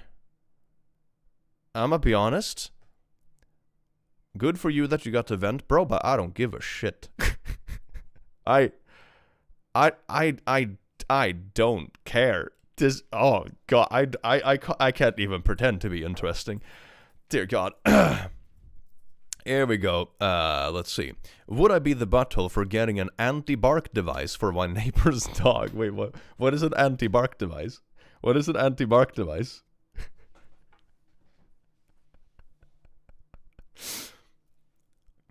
They're both the butts. Yeah, it just sounds like, you know, two roommates being like, I want the bigger bathroom. No, I want the bigger bathroom. No, I want the big... Okay, why do you need Reddit to settle this? Just... Anyway, I, 27F, moved into my house about 5 months ago. My neighbor, 60-ish F, has 3 small dogs that bark constantly. If they see me in my living room, they bark. Anything interesting in the yard, bark. Want in, bark. If I'm working in the yard, they come out and bark at me, doing it on and off for the duration of me using my yard. I'm sure if I had people over outside, they would never shut up. It's annoying and defining. Okay, to be fair, dogs with really... Like, dogs will bark sometimes, okay? Don't get me wrong, I love dogs. But poorly raised little shit demons can be very obnoxious because people sometimes get them and they don't realize they are actually real dogs and will act like dogs even though they have bodies of rabbits. Bloody thank you so much for another 5 gifted subs, way too generous. Seems like this should be on the subreddit. I need to get this off my chest. Oh yeah, r/vent. Definitely, yeah. Yeah, or off my chest. Yeah, that one too. I haven't had a conversation with her about it, but she seems to let them bark at her constantly, and the classic doesn't bother to train a small dog. I'm doubtful the conversation would go anywhere, but you never know. Here is the alternative I've been contemplating. But what kind of... Into my... Okay, so they live in a house, so this is the neighbor that lets their dogs out into the yard and stuff. They make anti-bark devices that sends bark in and will emit a high-pitched noise that dogs hate. Okay, so it's like a dog whistle, but automatic. I could buy one of these and position it at her yard. The reason to not have a conversation before getting one is that I think she would be less likely to suspect it when her dogs start acting funny. Also, I think it's common sense to not let your dogs bark at someone in their own backyard, so not sure what a conversation will do. I mean, honestly, I'm not sure if I would go so far to get some kind of device for it, but I would certainly dislike a neighbor if, like, if their dogs were, like, constantly yapping at me and they were actively not doing anything. But it sounds like a dog whistle. Okay, I have used one of those with neighbors' dogs before. I'm like, how...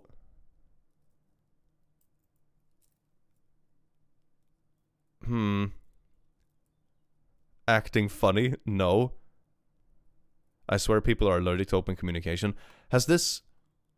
Oh, wait, you haven't... I haven't had a conversation with her about it. Wait a second, you haven't even talked to her about it? Wait a second, what? Wait, this hasn't even... Oh my god. Wait, what? Okay, like, I could imagine. Alright. If it's like... I've talked to her, she told me to go eat poop, and her dogs are barking at me 24/7, I literally cannot sleep, etc, etc. It's like, okay, if it goes to the extreme that, you know, the dogs are borderline fucking harassing you in your own house, and you have talked to them about it, the neighbor tells you to F off, and, like, sure, I can sort of see going to some kind of extreme, because after, like, a month of that, I would be kind of clawing at the walls as well, but... You haven't even talked to her for 5 months! For 5 months! You've not said anything! Who doesn't say anything for 5 months? What the fuck? What? No, this is a millennial level non-confrontation. Bruh. I just wonder if it would hurt the dog's hearing, but if not, seems pretty harmless. I have no idea how intense a device like this is. I have no clue. Like, if it's like slight discomfort and the dogs kind of just learn after a week not to bark loudly in that direction because it's like, it's annoying. Sure, why not? If it's risking that it's harming them, no. But I don't know. I have no idea. Edit, the noise is ultrasound, only dogs can hear it, not humans. They are somewhat commonly used for dogs in training and do not add noise to the neighborhood. Also, I fixed a couple of minor typos. If it just annoys the dogs and get them to shut up, it's fine. Yeah, that's the point. Like, but it also depends on where you get the device, I guess. I don't know, man. Everyone sucks here. Emit a high-pitched noise that dogs hate. And human beings. At least those with youthful ears and sensitive jaw. Really? You hear dog whistles. Let me just Google this real quick. Hold on, so I don't say something stupid. What pitch is a dog whistle? 35,000 hertz. Actually, yes. In that case, the dog whistle is shitty. I hear the individual lights in the Walmart. I hear loud stuff too. My hearing is excellent. I hear like loud screeching from like weird little alarm systems and stuff when I walk around. I can hear dog whistles. You can hear 35,000 hertz. I think the dog whistle is just shitty in that case. I think then the dog whistle is just crap. Human hearing doesn't go that high.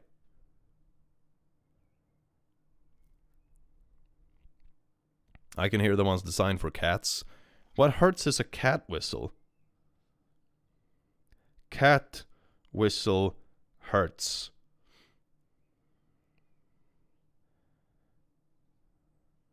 Cat whistles typically operate at frequencies between 1 kilohertz to 20 kilohertz.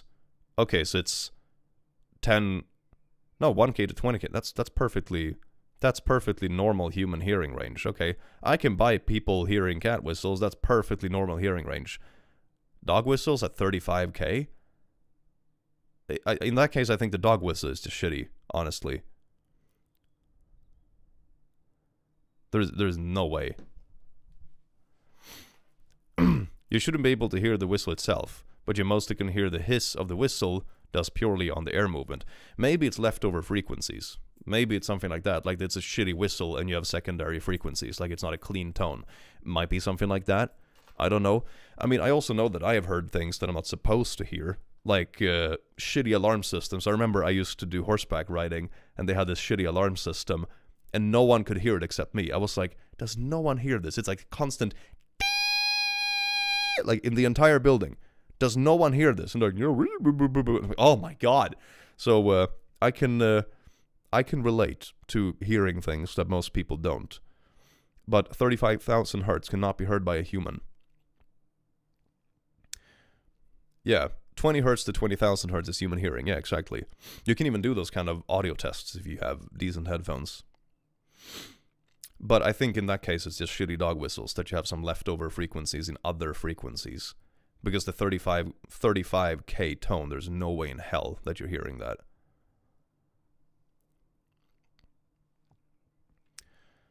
The hum of some lights. Yeah, but that's normal. You can sometimes see it too when the light is going bad.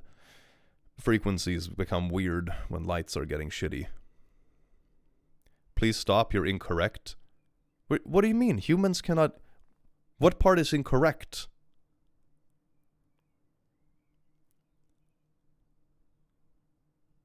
What part is incorrect? I'm saying that if you hear a whistle, it's probably because the whistle is shitty and has other frequencies. A frequency of 35K is outside of human hearing spectrums.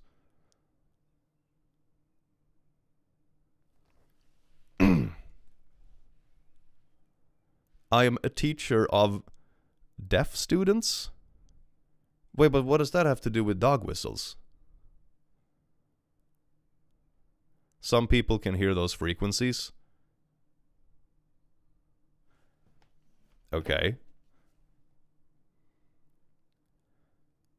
Can any human hear 35,000 hertz? While adult humans typically can't hear above 20,000 hertz, dogs can detect frequency as high as 47,000 to 65,000 hertz.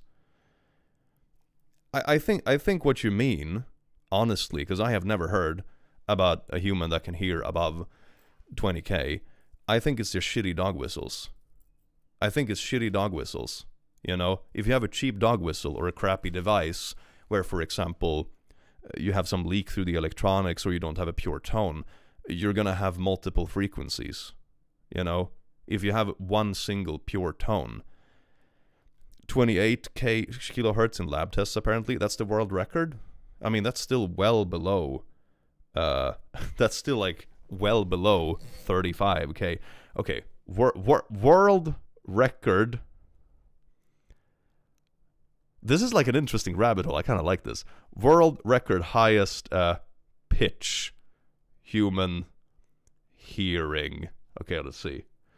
Under ideal laboratory conditions, humans can hear sounds as low as 12 Hz and as high as 28 kHz, though the threshold increases at sharply 15 kHz in adults, corresponding to the last auditory channel of the human's auditory system. Most sensitive frequencies between 2,000 and 5,000 Hz. Okay, so like the record in a perfect isolated environment is 28k. But that's also ideal conditions. As you get older, the fewer frequencies you can hear. Yeah, when you get older, you can't hear as many high frequencies anymore. For example, this is kind of fascinating. If you have older family members whose hearing has gotten slightly worse, it doesn't even have to be at the point they're using hearing aid, they can, for example, no longer hear the crickets. You can't hear crickets if you don't protect your hearing when you get older. And still it isn't 35k. Man, click, I thought everyone could hear the wind blow from Mars. I'm still confused. No one can hear 35k. There's not a chance in hell. If you've heard like sounds from a device that allegedly produces 35k, it's because the device is shitty and there are secondary frequencies. No controversies in click videos, okay, cha? I mean, we do have controversies for sure, but they're usually like pretty petty and small and dumb or silly memes. Though I think that even if you can't hear a sound, the vibrations can still have a negative effect at times. Maybe that plays a part. I mean, sure. I think that can probably happen. Like stuff can cause headaches and shit, for example. That can probably happen.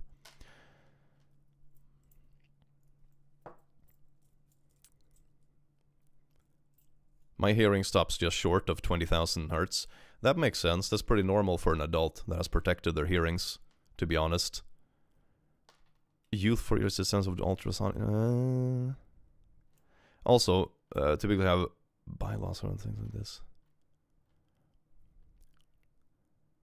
Yeah, no, these comments are weird. Like, I mean, maybe, I don't know the device. What is an anti-bark device? Let me check that first, because it's not actually a proper dog whistle.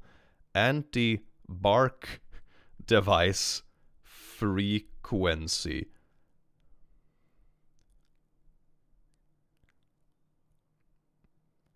(22 to 25 kilohertz). So it is lower, actually.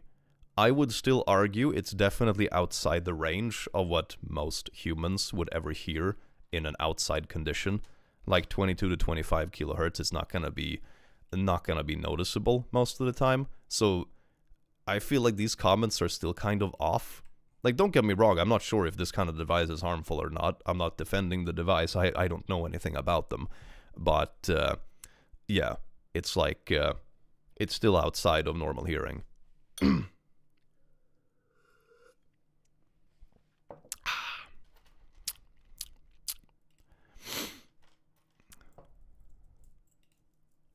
Most, not all. That was my point.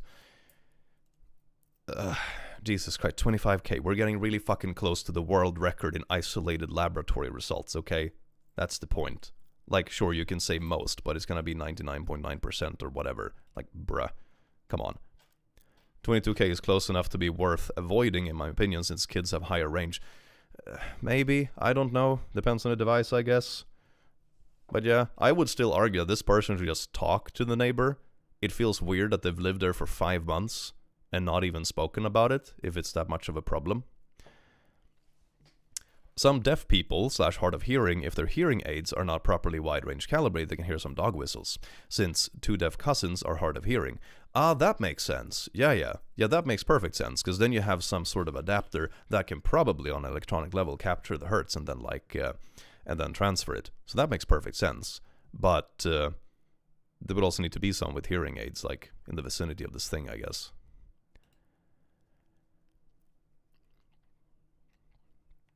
I live in the US and Colorado. We don't talk to neighbors necessarily. Ah, you're doing the Swedish vibe. Hell yes. Higher frequency doesn't travel as far as lower frequency. I mean, that's also true. That's true for all frequencies, really. That's why you need so many masts for 5G, for example, compared to other stuff. Read the message from the audiolist who was talking before. Who? I'm not sure who you're referring to. It's very vague. There are thousands of messages.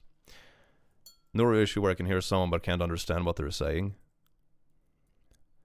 Disabled people are everywhere. This hurts many people you can't see. But this is in the backyard. What do you mean? What? Like, I'm not saying you should put a fucking anti-bark device inside of a school.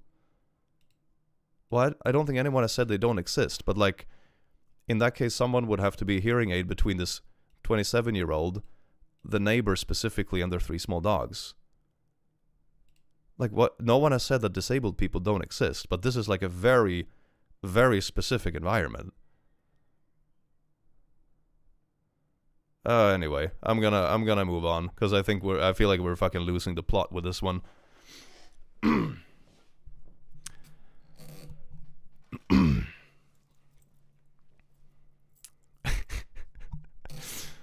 Everywhere taking a walk. Meh. I feel like we're getting down to some really weird rabbit holes about something the story is not about in the least. This was about, like, not taking a communication, and then an interesting side tangent of, like, hearable frequency ranges. Am I the butt for cutting my hair? I am 25F after my mom, dad, and aunt 50s told me not to. Wait, how is this the butthole? Wait, what? Hey, click A. Welcome in. Chad went crazy. That's unusual, right? Just make sure the people who can hear the frequency don't bark near the device. Problem solved. Oh my fucking god. Chad is really going ham with this post. Jesus fucking Christ, man. Oh, let's see. I, 25F, live with my parents after... it's not that long.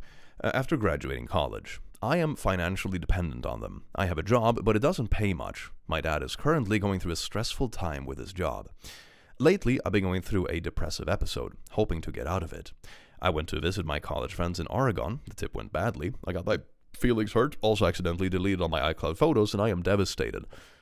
But those topics are for another post. It is also going to be like one of those life stories. For some context about my hair. I got an awful layered bob in March 2024 and spent months crying and screaming to my parents about it. Okay, 25F, yeah. My parents were there for every panic attack. They made me promise I would not cut my hair again until they say it's okay. But 1 year later, those rowdy layers still bothered me. Wait, what?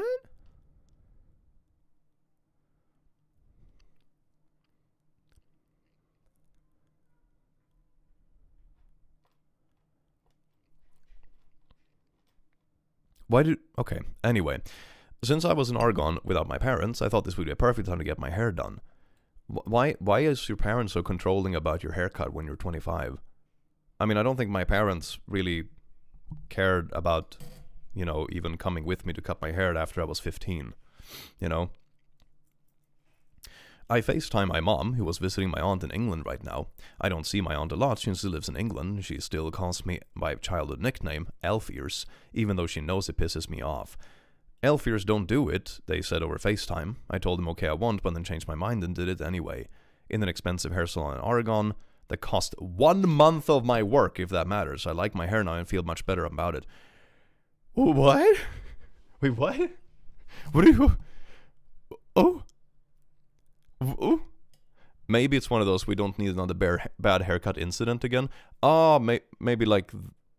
is that what you mean?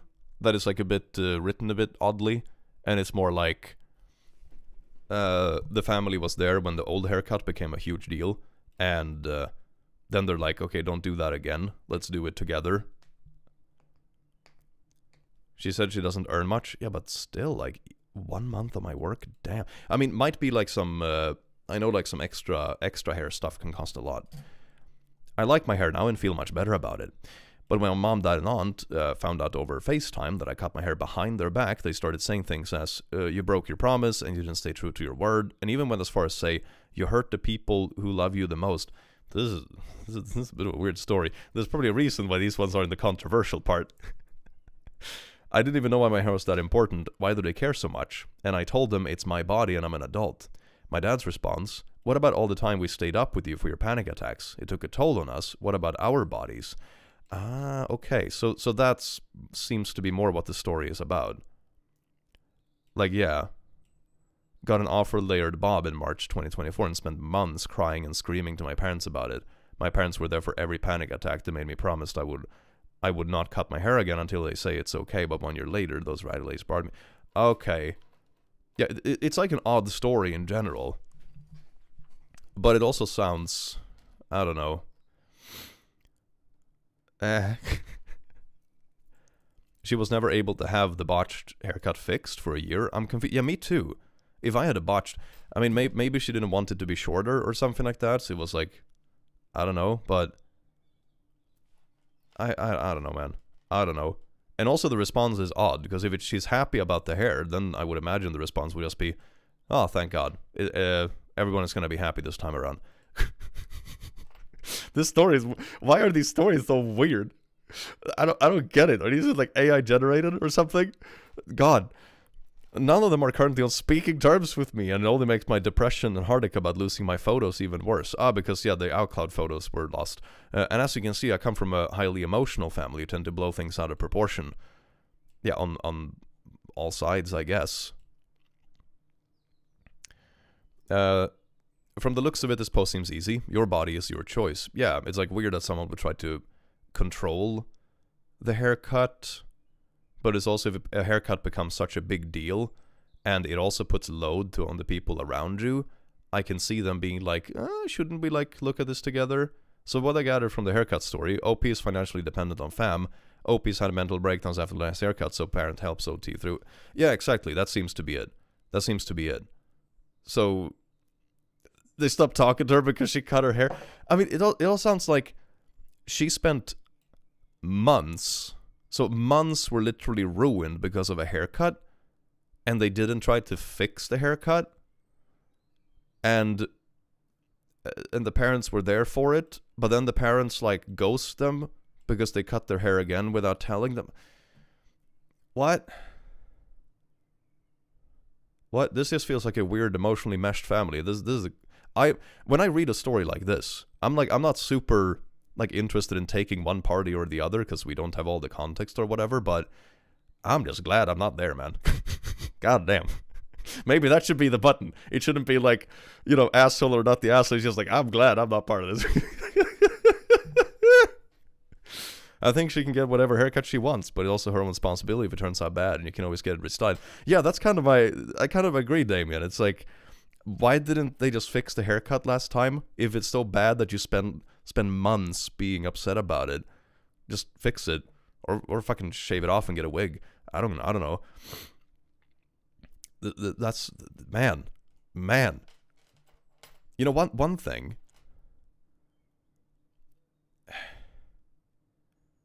I wonder what other dramas this family has been through.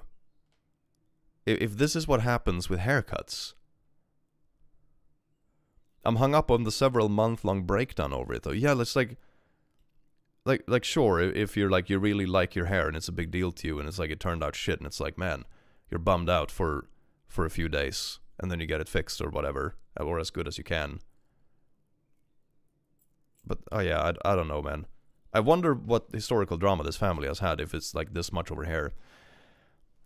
But you spent money you didn't have on something your parents didn't want and are likely going to shoulder the burden for since you are financially dependent on them.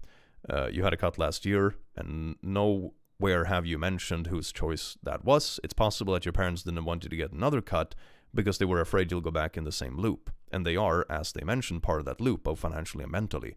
But then it's also weird to, like, ghost your kid over it. I don't know. If it's a reliable narrator. Maybe the hair was too short to fix. Maybe. The hairstylist is the butt for messing up the first time. Valid. Bloody, thank you so much for gifting a membership, you beautiful bean. This is so confusing. Everyone needs therapy. Oh, maybe that could be a vote. Everyone needs therapy. I feel I need therapy after reading some of these stories, man. Oh my god. So this is not only about the body, but also about mental peace. Yours and of those around you. And yes, if they have to be the shoulder you cry on, they get a say when you push yourself in a situation where you end up crying. My advice to you is to try to grow financially independent first, before asking for independence to make costly choices. This includes controlling your impulse to spend money on things that make you happy for the minute. I suppose, like, I can see the parents being upset they do something that had so much consequence last time, but it's also weird it took this long and no one thought to fix it. But it's also really odd that parents have this much of an opinion and say in like how a 25-year-old cuts their damn hair. I don't know. Bruh. Everybody go to family therapy, please. God, why are you putting this on Reddit for us to suffer? Ooh, this is a good one. Here is an a-hole parent. Maybe this will be a bit more clean cut, and I can I can have a palate cleanser because fuck, I need a palate cleanser. She's not the butthole for getting another haircut. She's the butthole for putting a mental burden on their parents following the first one. They're the buttholes for being manipulative and controlling. Everyone sucks here. Yeah, everyone just feels like they're an emotional mess. It's less about the hair and more about everything surrounding the hair and the fallout. Exactly, Damien. That's sort of my takeaway too. It's more about like who is dependent on who. Why is everything such a big blow up? Why nah. What about democracy? What are even gonna be the okay, let's do it. Who is butt? Wait, let me go back to the story, otherwise it's gonna be confusing. It was this one. Hair. OP is butt. Parents is butt. I'm gonna say everyone is butt. I'm gonna say. Maybe there should be an alternative just to get me out of here. You know, maybe that's better. Oh man. Yeah, it seems like everyone thinks everyone is the butt. I think we're all just glad that we're not dealing with this, to be honest. Like, this is that kind of story where I'm like not super interested in taking a side. It just sounds like no one is dealing with it well. You know. I used to go to a stylist that would do everything. Everyone wanted except me. I grew my hair out to a 3, came in, wanted a trim. She took a big chunk out and ended up with a pixie cut. But I rocked it. Hell yeah. It's a pretty solid everyone sucks, but I empathize with the parents. Yeah, like... Especially since your kid is 25. Like, I don't know, man. Maybe the kid has gone through something, you know. We don't know the people's backstory and that sort of stuff, of course. But I would also be like, you know, you've already, like, gone through college and everything. But then you're back with your parents for months over a bad haircut. Man, I don't know. And then the parents are weird for ghosting them. Because now it seems they're doing fine. It's like, oh, they got a haircut and they worked out fine. And now they're back to doing their thing, and now we're gonna ghost you. I don't know, everyone's just fucking weird. I don't know. I fear my opinions might be too harsh. Let me out. It's Reddit. The story is probably fake anyway. God. Seems like most people think everyone is the butt. Timmy was the stylist. Oh my god, Timmy was the stylist all along. How could they? Oh, this might be like an insane parent story. Okay, let's see. Off topic, but is it not normal that I can hear 25k hertz? I'm scared. I thought everyone could hear stuff like, sort of sometimes, dog whistles. I'm also autistic and hypersensitive to noise, but still, 25k hertz is a lot. Have you tested it with like one of those tests? Because that would be kind of cool to see. If you have good headphones, you can take those tests online. Of course, it depends on your hardware actually being good enough so it can produce the sound, because most hardware is made for human ears, so it might not be able to go that high. But if you have good enough hardware, you can take those sound tests online where it like gradually increases the hertz, and you can see where it cuts off and you can no longer hear it, right? So that's pretty cool. But 25k is a lot. So I would say if you want an accurate measurement, do a test like that where you know the hardware is reliable. Because just listening to a device, you know, where it's like, oh, this dog whistle thing should be 25k hertz. It's not certain that it's the 25k you're actually hearing. It might just be that the device is a little bit shitty, or you have like a bit of a leak. So you're hearing actually another frequency that is a bit lower. But maybe you can. Who knows? Bro, same, and I have been tested. That is impressive in that case. That is impressive. I think I hear to about 20k.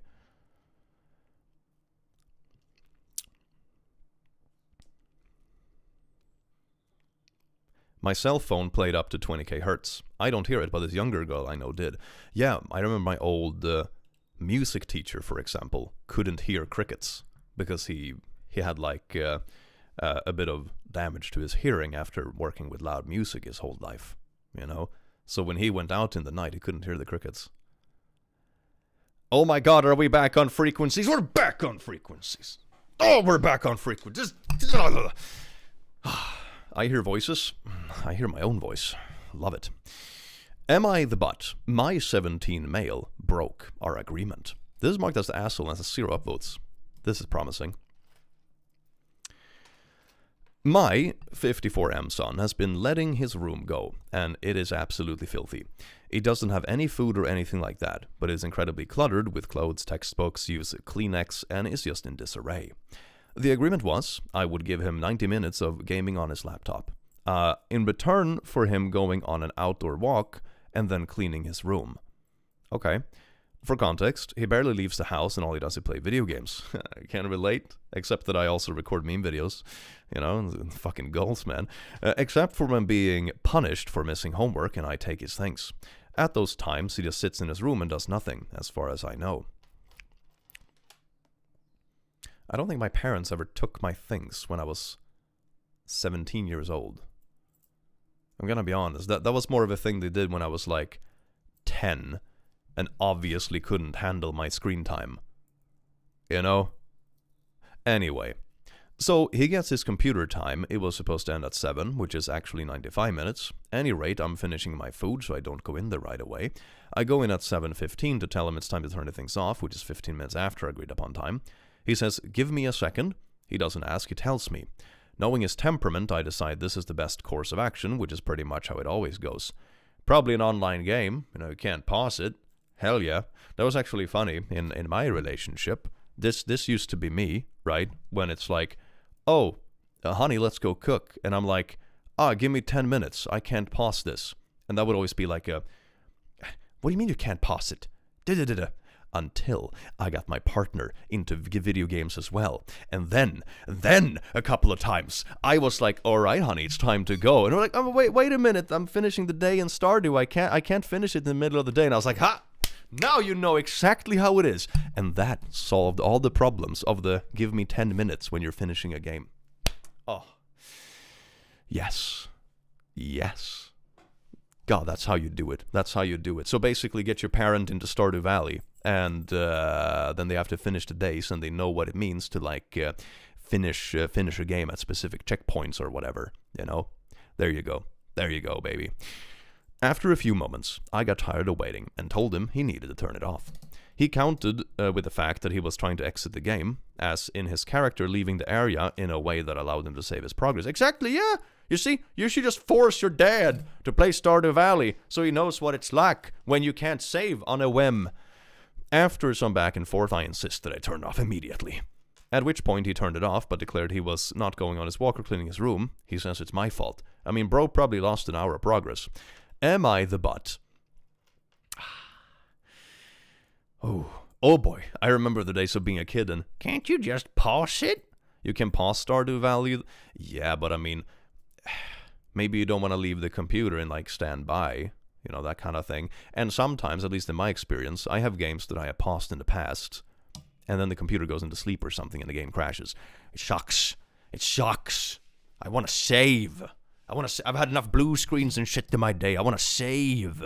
Both is but. This just sounds like very low tier, like, you know, parent teenager arguing, like video game and dinner time and blah blah blah. It's like very, very low tier petty stuff. Teenager, whatever. I feel like I'm going to be the only one here because I had extremely controlling parents growing up and I'm still healing from that. But isn't 17 a little old to be monitoring and controlling his every move?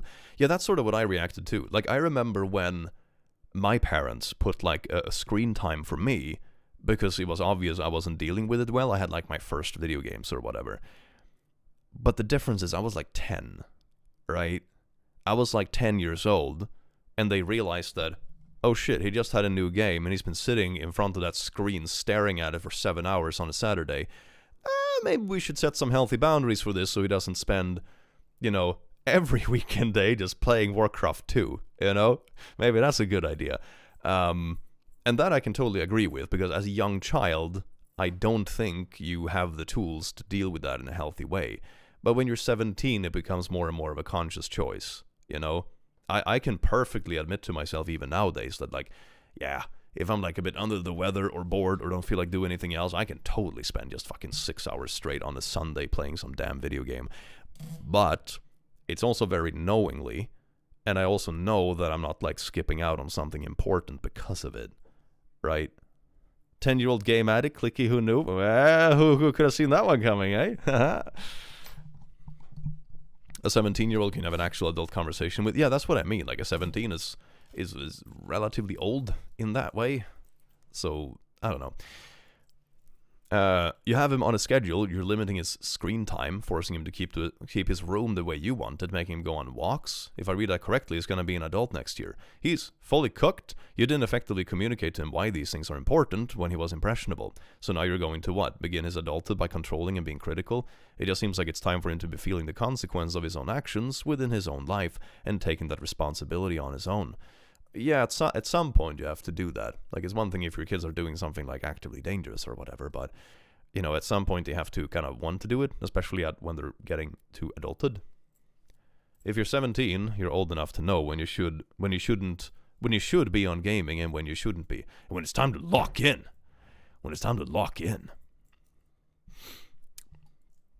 It's been proven to mess with brain development having teens stay up late on screens. Your brain continues to develop until age 30. Isn't it age 25, the pre-40? I don't know. There's so many different stuff about that floating around, to be honest.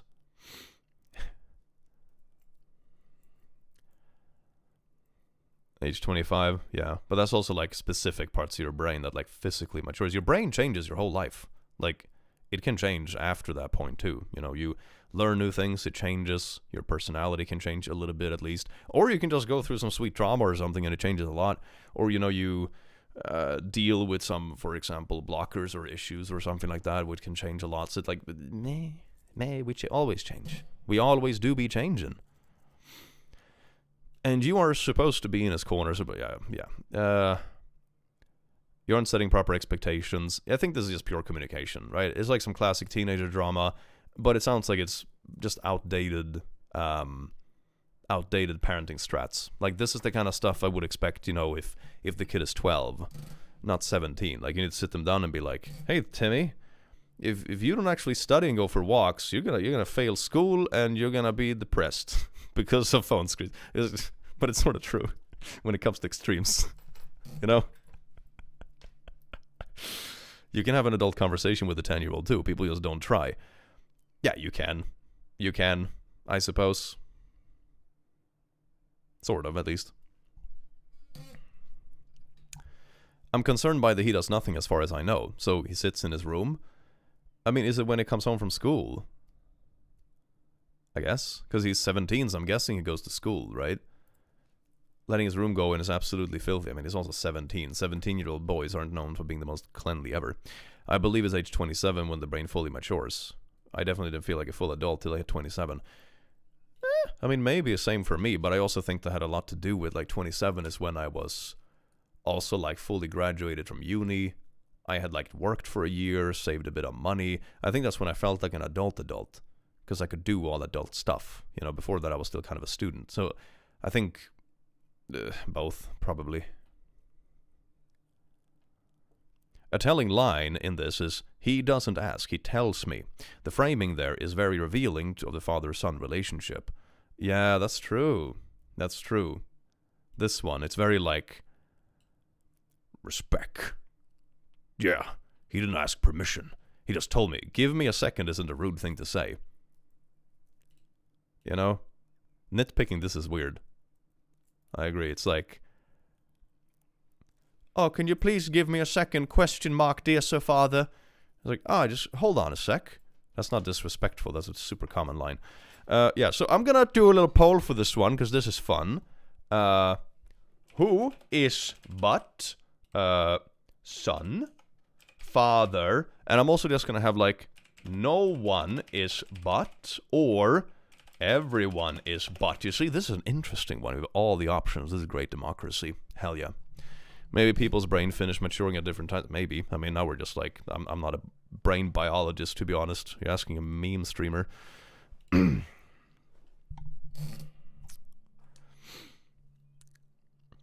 Older people act like they're royalty sometimes, I swear to God, yeah. Father! Father, can I have the video game, Father? Timmy's always the butt. Reminds me of the cultural switch between replying you're welcome to no problem being seen as rude or not. Yeah, I think, I mean, maybe it's different depending on how you grew up and what you were taught or whatever. To me, I have never cared much about, how should I put this? Maybe that's something that comes when you speak like a second language a lot. Maybe, because those kind of, it's more about the context than the specific words. Does that make sense? You know? If I, for example, like, I don't know, take like, someone drops something on the street, and I pick it up for them, and if they reply with like, oh, thanks, or if they, cool, bro, or if they reply with, cheers, or, I don't know, the word itself doesn't matter so much. It's still an expression of gratitude, you know? Does that make sense? Timmy's the butt. Timmy's always the butt. Back in my high school, my dad took my LT, laptop I guess. Apparently teenagers aren't allowed to be up late at night on their laptop. I'm in my 30s now, but it still bugs me, especially as I had gotten decent at drawing on MS Paint with that mouse and lost my skills after that. Oh, that sucks. That sucks. Thank you for the 50. I really appreciate it. I do hope you enjoy the stream. The 25 years come from a brain development study where the oldest participants were 25 years. They concluded only that it's still developing at that age. Yeah, I haven't really read into it, to be honest. I've only seen that floating around, but it's usually that sort of number that is just kind of tossed around a lot. And it's very, like, in weird context sometimes. I thought the age 25 thing is actually because they stopped measuring it at 25 years. In reality, the brain just keeps developing through life. Of course it does. The brain is always changing. We're humans. Most stuff about us changes, and cells get old and replaced and bloody blue, blue, blue. But I can imagine, I haven't read the study myself, full disclaimer, so I'm not going to say like one way or another for sure. But I also know that numbers like that tend to catch on a lot. It's those like, you know, fun fact sort of things. So it's like, fun fact, did you know that even though, you know, you can vote at 18, you shouldn't actually be able to 25 because of some study vaguely referring 25 as brain immaturity, you know? It's get tossed around a lot for like odd reasons. A 2021 study of zebrafish showed their brains change as they learn. So if humans' brains aren't mature until 25, that's on the parents for not teaching their kids to be mature. Or you're like me, and you spent your life partying in uni until 25, and then you got a real job. And then you fucking regressed again because I became a YouTuber and I read immature memes for a living. So now I'm back to being mentally 15. A booyah. I met a Click subscriber at a con today. They had a mini mango and ESD on their backpack. We geeked out a bit. Oh, hell yeah, that's amazing. Oh, that's so cool. I love it when like the plushies meet each other in the wild. That is so cool. Hell yes. Am I the butt for calling out my friend's misogyny even if he meant it as a compliment? This is interesting, Chad. This is interesting. As a Reddit scientist. That sounds kind of like a slur, doesn't it? As a Reddit scientist, I have noticed that this one has a not the a-hole tag, but it has like no upvotes and a shitload of comments. This is a fascinating combo. This is a fascinating combo. God, let's get into it, shall we?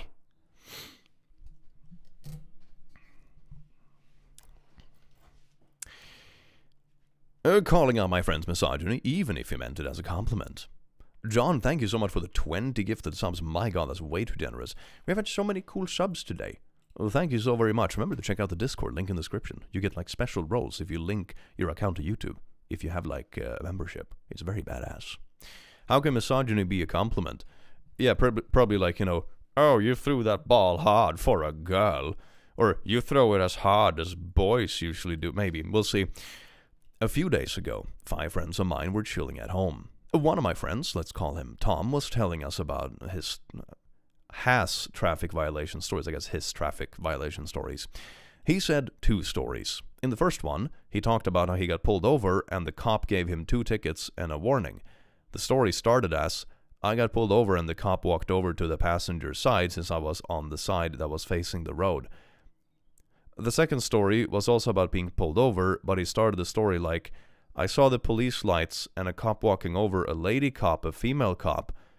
At this time, one of the girls in the group asked him why did I mention the gender of the cop in the first story. She mostly meant it as a joke. I added that to the comment by saying this comes from internalized misogyny. Also mostly a joke. At this point, Storm started defending himself and it turned into a big fight, which we concluded with, let's forget about it and talk about other things.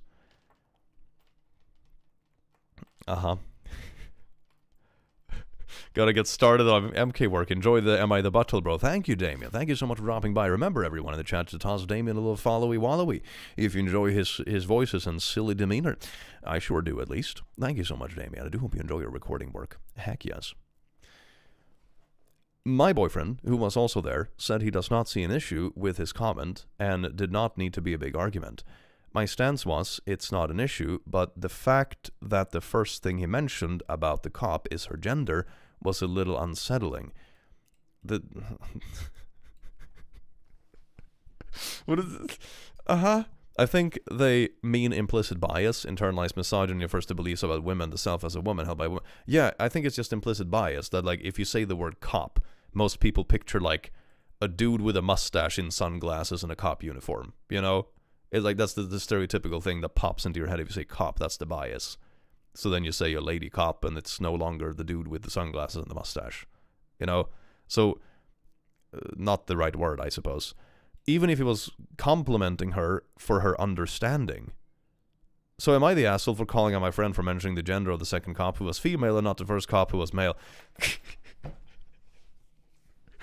Okay, am I also the only one who also get the like I don't give a shit vibe? Like I don't know, man. Was it relevant to the story? Who cares? Who cares? I don't know. There's such a nothing problem. I don't know, this is just like a few like teens sitting around the table on a Friday night and they start arguing semantics. Get off Twitter. This is the most Twitter-esque bullshit. No, stop. This isn't real problems, okay? It's not I'm not gonna have a poll about this, but it's not a real problem. God.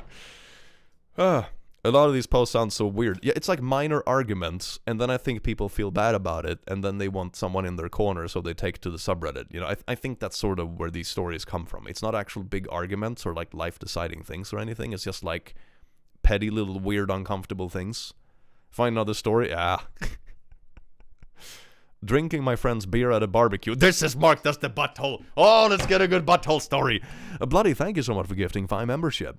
I understand the fascinating combo now. Me too. Me too. Yeah. Also known as first world problems. God. Don't insult first world problems. Sounds to me what he was just trying to clarify. Yeah, it sounds to me that he was just trying to paint a picture about like what was happening. I don't know. It's like meh. Am I the butt for drinking my friend's beer at a barbecue? We were having a barbecue with a bunch of friends and everyone brought drinks and snacks. I brought a 6-pack of decent beer. My friend brought a 6-pack of another beer, and some other friends did too. All the beer is sitting together on the counter. I had 2 beers for my friend's 6-pack. My beer's also sitting right there in case anyone wants one. The next day I get an angry call from my friend saying those beers were just for them and I need to be less free-taking with other people's stuff. Was I wrong to assume we were sharing, or is it normal to assume drinks brought to a neighborhood barbecue are to be shared? You know what I usually do in these sort of situations? You know what I usually do in these like life-threatening, super big arguments? I say, who has the 6-pack of Guinness? One of my friends raises their hand and say, they're mine. And I say, bro, can I take one? You can grab one of mine. I have the Carlsbergs. Oh shit, yeah, I can do that. I can take one of your Carlsbergs later. Have a Guinness. Thanks, bro.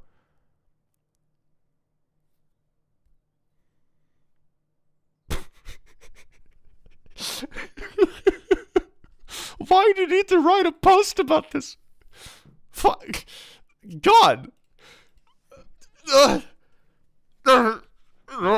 Why do you go to Reddit instead of communicating with your friends? Hey bro, can I grab a beer? Would take like 100th of the time than creating an alt account on Reddit and writing out this.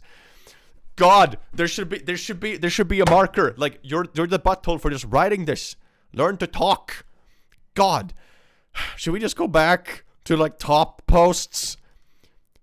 Fuck. Let's do that. Top. This makes me sad. Makes me sad. Now we're back to top posts. Thank God. Now it can be like coherent stories again. Jesus Christ. I feel like you really start like getting into like the bottom of the barrel of the internet when you sort stuff by controversial, isn't it? Like there is a shocking change in like storytelling and what people are actually arguing about. Like this one is pretty fun. Am I the butt for refusing to try on the wedding dress my mom bought without asking? That's pretty weird. You buy a wedding dress for someone else without their input. That's kind of funny. Let's dig into this, why the mom is like a little bridezilla or whatever. That's kind of fun. Wedding ones are always juicy. They always are. Hell yeah. This meeting could have been an email. Yeah, exactly. It's that sort of vibe.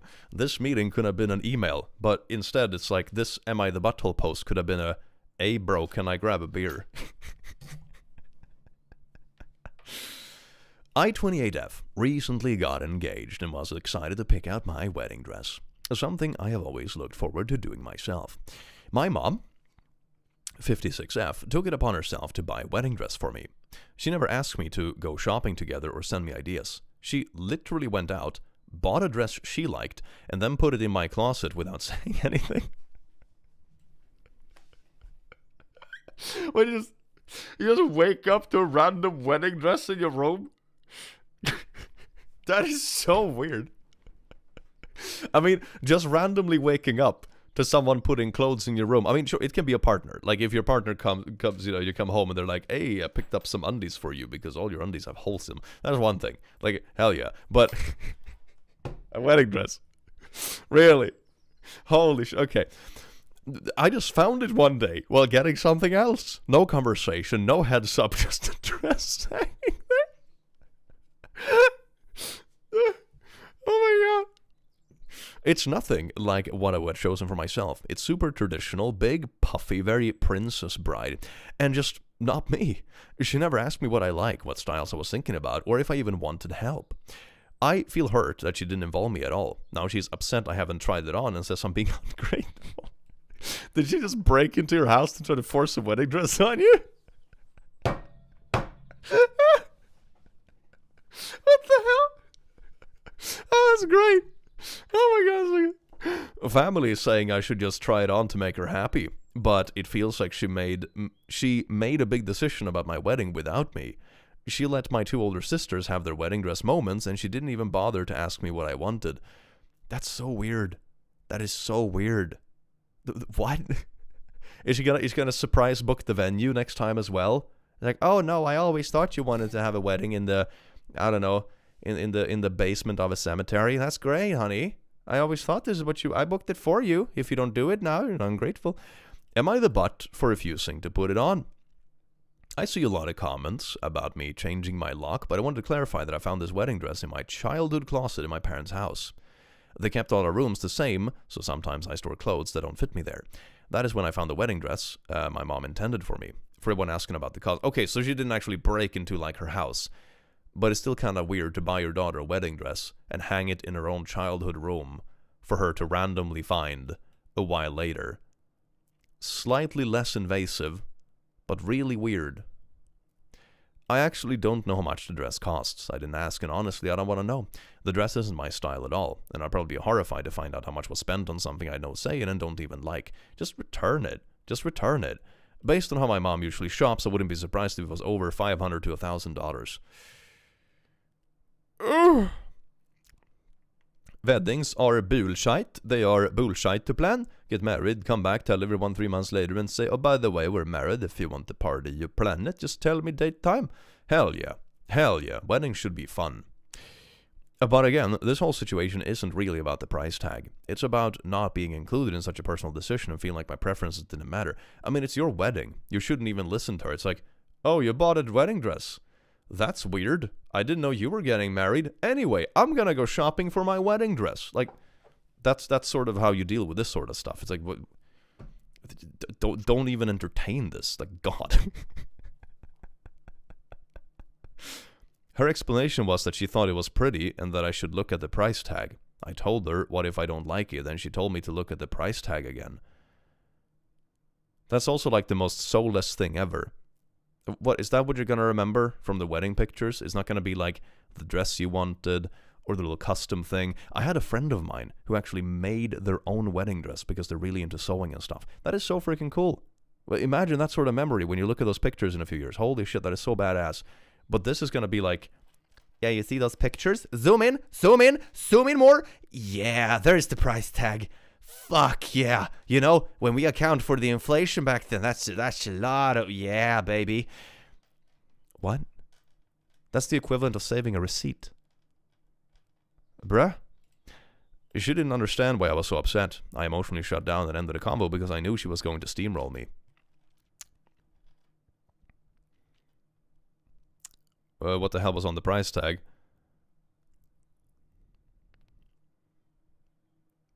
I guess. Doesn't specify, but it says here that it's probably over $500,000. Yeah, okay, wait. Alright, let's vote! Why is this, like, not enough info? Wait, what? Why does this say not enough info? What do you mean? Is it just because the top comment is, like, asking a question? Is that why? I think that's why. The bot is just, like, freaking out. The bot just picked this one because the comment is like, I'm requesting info. So then the bot was just like, oh, you didn't have enough info, even though everyone agrees the mom is insane. Yeah, it's just the bot ranking it weird based on the comment. Anyway, let's see. Who but OP? Or mom? Or the dress? Or it's Timmy? That's pretty good solid little bunch of stuff. My wedding will be held at the Bass Pro Shop Pyramid in Memphis, Tennessee. Click is obviously mine. The dress code is camouflage. That is great. That is great. I love the Bass Shop Pyramid. Isn't that like the... I don't remember. But it's like high on the list of biggest pyramids in the world. It's like insane. After like the Great Pyramids or something, it's like next in line or something like that. It's insane. I don't remember exactly where it ranks, but it's something really funny. Largest pyramid in the world. Is it the largest pyramid in the world? Is it? Is it actually larger? 8th largest pyramid in the world. There you go. There you go. I remember it was something like that. Yeah, that sounds reasonable. Hell yeah. That's badass. You can be like, What did you do last weekend? Oh, I visited the 8th largest pyramid in the world, and everyone is like, wow, can you show pictures? Did you travel to the Great Pyramids and stuff, and you take a picture and just a selfie outside the Bass Pro Shop? Hell yeah. Oh, God. So people are saying mom is the butthole, and then a few people are saying the dress is the butthole, and some people are saying Timmy is the butthole. I think that's perfectly valid. I love democracy. Valid. This is giving democracy.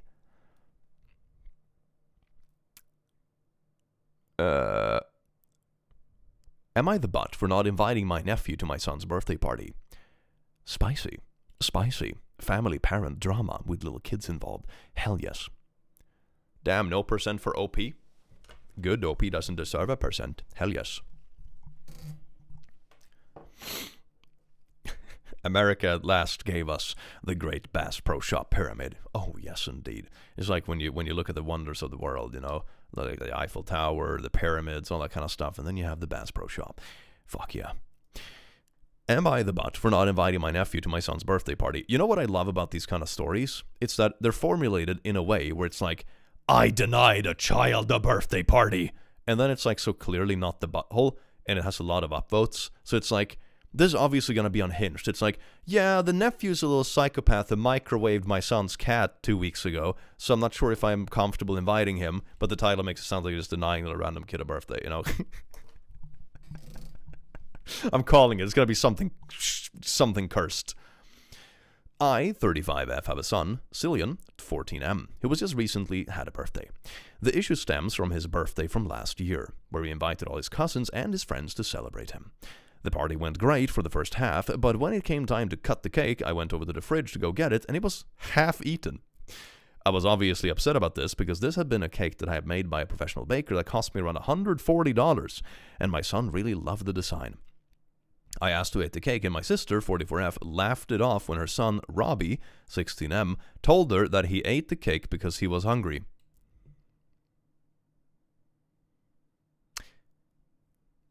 Okay, he's 16, not 4.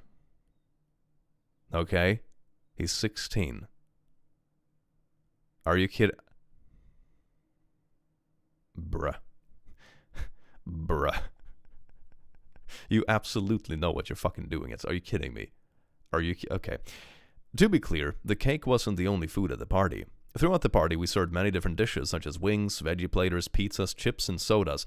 So he specifically didn't eat, like, the actual food, like pizzas and veggie platters and wings and everything. He specifically went to the refrigerator, that was pretty clearly off limits, to the obvious birthday cake with, like, probably, like, the specific design and the birthday kid's name on it and everything, and, like, the birthday number and stuff. Be like, ooh, this is my dinner, because I'm the main character of this birthday party. What a little main character! I was obviously angry that my son couldn't have his cake and had to quickly go out to get one from Walmart. I'm honestly shocked with all the food at the party. Robbie managed to clear half of a huge cake. It was enough to produce about 20 slices. That's also impressive. Like, he downed half a cake? Bruh just downed like 4,000 calories of cake instead of having dinner. I called my sister later to tell her I wasn't happy with her son had done, and since I had spent so much money on the cake, I expected it back. She then accused me of being fat-phobic, which is absolutely not true. What do you mean fat? He just stole and sabotaged an expensive birthday cake. At 16 years old, what do you mean fat-phobic? What are you talking about? Nice attempt at deflection. This Christ, man. Oh my god. Dude is just a bully, and the mom is like an enabling cry bully. Bruh. I have never once discriminated against Robbie at any time. He sounds like a piece of shit. This was just a false accusation. I mean, yeah, he sabotaged a birthday cake and very much knew what he was doing. And his mom is enabling his crappy behavior. Like, yeah, this is just like a little switcheroo. Like, throw out a word like this, fat-phobic, homophobic, racist, whatever it might be. Throw up a phobic word or whatever. Which in this case is also so bad because you know that this mom knows fully that there's nothing phobic going on in this situation. This is just someone trying to use big words Which also, of course, is really bad, because when people do that, there are other people that see that will take it less seriously when it's used in an actual context, you know? So it's like the boy who cried wolf, you know? It's stinky mom, stinky.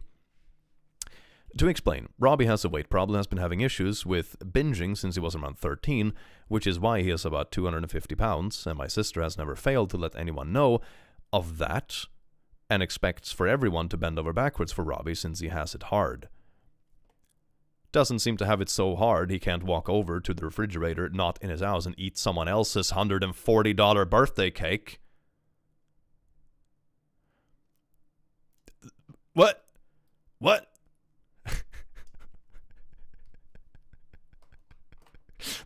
Okay, there is a vast difference between, like, hey, this family member is dealing with some shit. Let's be a bit aware of, like, their specific struggles or sensitivities. You know, fine. That's perfectly reasonable. You know, family should do that. But this is just enabling. This is like, my son is a spoiled little bully main character stealing shitbag, and I am enabling it by telling everyone how hard he has it. Of course he's gonna has it hard. You know, no one is gonna like him because you're enabling him to go around stealing people's birthday cakes. That doesn't make life easy for you in the long run. It's gonna make you have no friends. About 110, 120 kilos. Yeah. I mean, I don't know how tall the dude is. I mean, 110, 120 kilos isn't an insane weight. I have friends who easily weigh that, who are like into weightlifting and are bulking for it and stuff, you know. But it also depends on, like, your frame, I guess. So I don't know. Doesn't sound like she's trying to do something about the weight problem. Yeah, that too. So it sounds like she's enabling it. She's like enabling him to go around and eat birthday cakes instead of actually having dinner. That doesn't sound good. What a shitty parent. Bruh. At 13. Wasn't he 16? 16. But yeah, 120 kilos at 16 is a lot, unless you're like doing Olympic lifting or something like that, or into hockey. How much did I weigh when I was 16? Not fucking much. 55 kilos. I was a skinny little boy. 60 maybe? No. Yeah, 60 maybe? Did I weigh 60 kilos when I was 16? Maybe something like that? I don't know. I was skinny. The issue is the mom for not teaching him. Yeah, that's so sad, because now he's old enough that he definitely should know better. But the mom is enabling it and then, like, making sob stories about it. That's so sad. She's like doing the cry bully enabling. This year, Cillian wanted to have friends-only party, with the exception of 2 cousins. One that only his friends and closest cousin could come, since he hated his party from last year. I asked why, and he explained to me that he was embarrassed of Robbie since all he did was poke fun at his friends and him. Bring his own, uninvited +1, and obviously ate some of the cake. So Robbie is actually a bullying little pile of poo.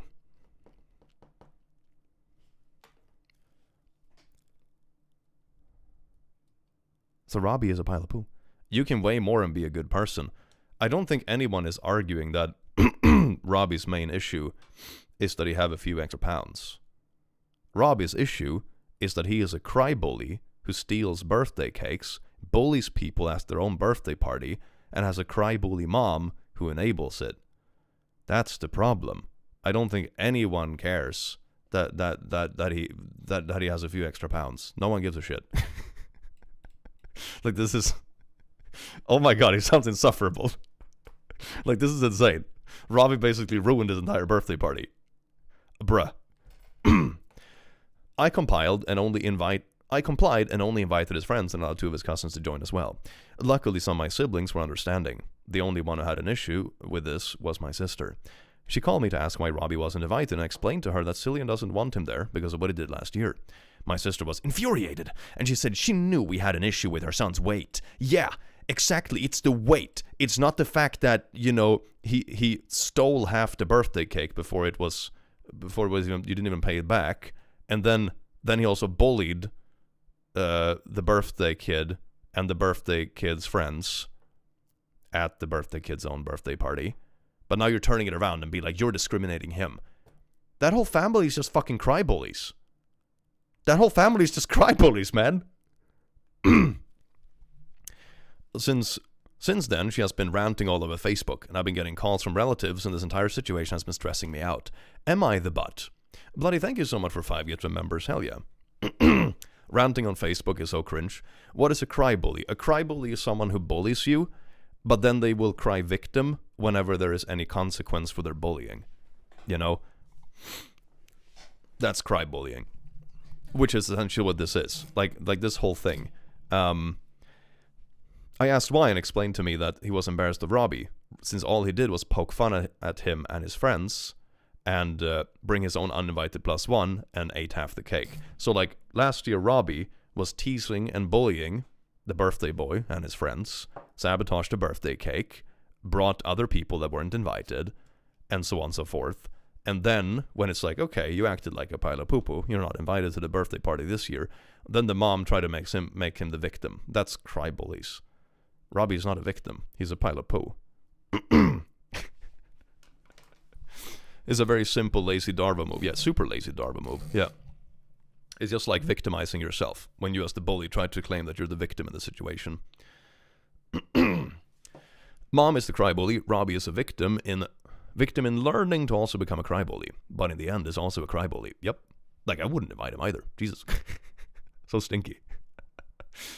Not the butt. You don't have an issue with her son's weight. You're not being ableist or fatphobic. You have an issue. And also, like, that is more, like, fatphobic, if anything. Like, you're making it out to be like, oh, shit, if someone has a couple of extra pounds or whatever, or isn't, like, super skinny or whatever it is, it's like, oh, you have to expect them just losing control to the point they will literally break into your cabinets and steal birthday cakes. Like, that is fatphobic. Like, you're painting people up to be like literal slobbing animals because they have a couple of extra pounds. That's more disgusting. The fact that the mom doesn't see that is insane.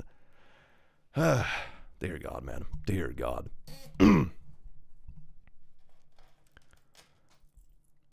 The birthday kid doesn't want him there. End of discussion. Yeah. Yeah. Toxic family vibes. Oh, beautiful. Classic toxic family vibes. Let's do a little poll. Let's do a little poll. Let's do a little poll. Who is but a birthday boy? Birthday mom? Karen mom? I'm gonna call him Cake Boy because he ate the cake, right? Wait, his name is Robbie. Let's call it Robbie. It's like the only name. There we go. That's pretty good. I would have more options, but I think I can only have 4. Sadly. Oh, wait. Did it lag? Oh, no. There we go. There is. Whoa. Not Timmy. I can't fit Timmy. There can only be 4 options. YouTube has limited my democracy. Disgusting. Robbie and Karen option. Yeah. I mean, this is pretty much, you know, in line with what I think of it as well. The mom is the main antagonist because she's enabling it, and he's technically still a child, and so on and so forth. But he's also old enough to know what he's doing, and he's being a little poo-poo. Karen mom for ruining her son. Yeah. Yeah. Oh, damn, I misclicked. No! Our sweet democracy is being misclicked. God. Oh, here is a butthole one with a lot of upvotes. Am I the butt for snapping at my mom after she tried to force me to learn sign language? That's a intriguing title. Who voted for the kid? Birthday boy. How dare you?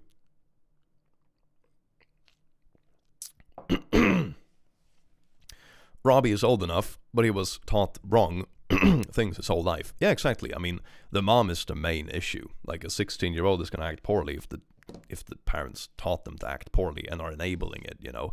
So it's like the mom is mainly at fault, but I wouldn't want to be around the kid either. It's not my problem. So, yeah. Meh. Just sounds like the kind of family you want to stay away from. I would have put the moms and boys together in one line. Yeah, but I mean, I think most people agree with that. They're both butts, but the mom is the bigger butt.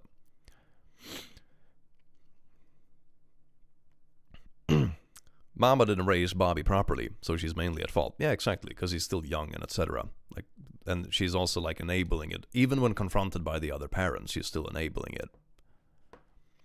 Am I the butt for snapping at my mom after she tried to force me to learn sign language? My 13M mom, 35F, have been dating with her now fiancé, 38M, let's call him Jeremy, for 2 years. 5 months ago, he proposed to her and they got engaged and moved in together. And now they are planning their wedding. I'm cool with this. I really like Jeremy. They were friends before they started dating, so I met and got close to him before he started dating my mom. I think he's really cool and I'm happy for my mom. My issue is with his annoying and arrogant son. He is only 2 years older than me, but acts like he's too cool to hang out with me. He treats me like a little kid, but there's only 2 years between us. Classic 15-year-old. You're 13, he's 15. 15-year-old gonna overcompensate. Alright, that comes with the territory. That doesn't have anything to do with you, most likely. I will call him Dean. Dean is deaf and has to use a device. Oh, wait, is that the son? Yeah, that's the son, okay. I will call him Dean. Dean is deaf and has to use a device. It's called a cochlear implants. Am I butchering that? 50-50 if I'm butchering that, to hear. But he can't wear this device all the time because apparently hearing can be exhausting to him. To be honest, I think this is an excuse he uses to avoid hanging out with us, but that's what he claims.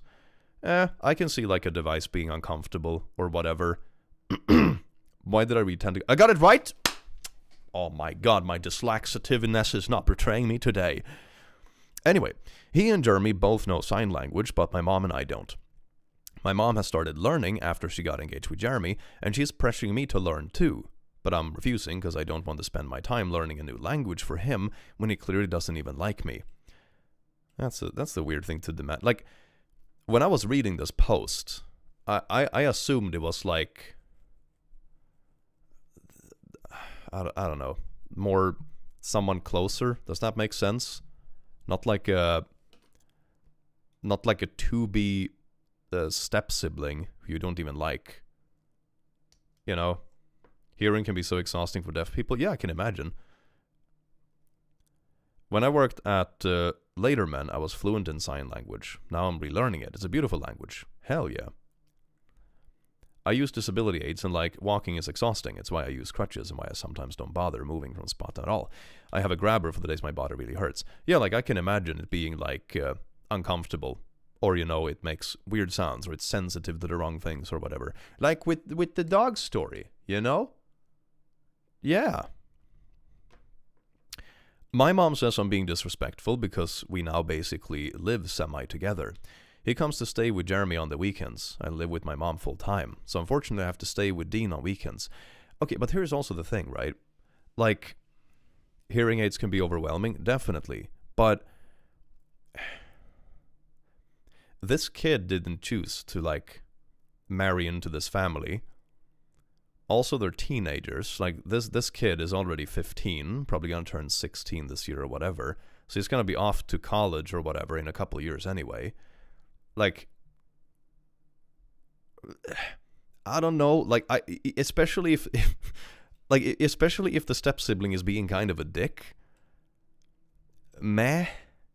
So it all comes back to frequencies. It all comes back to frequencies. Like, if I'm gonna be honest, I wouldn't bother, whether it's sign language or another language. I probably wouldn't bother learning a language for the sake of someone who's being a dick to me. That's no. Meh. I think it can be beautiful, but it's also the kind of thing where it's like, are you gonna use it if the only person in your life is a step-sibling who doesn't even want to be around you? Do you know what I mean? Like, meh. Expecting a younger kid to be more adult compared to an older kid pisses me off. Yeah, that too. This seems like some weird bias. 2 days ago, my mom, in front of Jeremy by the way, started telling me about this great ASL tutor she found online and how she's thinking sign me up for her classes. I lost my temper, yelled and told her I don't want to and just stop pressuring me. I was told to go to my room for yelling at her and was grounded for a day for using that word. Aw, freaking, that's tough. I know I shouldn't have used that word, but am I the butthole? I use words every day. Don't worry about it. I'm going to say lightly butthole, but mainly because you're young and likely don't know how much better, but also should not be coddled to the point of denying accountability. I think there's an excuse. Yeah, that's like meh. I don't know. You can just you don't have to like doubt details about his disability. That's like a bit of a butthole thing. Like you don't have to doubt details. There's like this part. You don't have to doubt details about his disability just because you don't like him. You can just stop at that. It's like, I don't like the guy, so I don't really want to engage with him anyway. Why would I learn the language? You know, that's fine. But it's also just kids being kids. They're 13. You know, come on. It's not so bad. You know, a kid being like, I'm 13, and this 15-year-old is mean to me. I think they're hyping up how difficult they have it. Do you know? It's just kids beefing, man.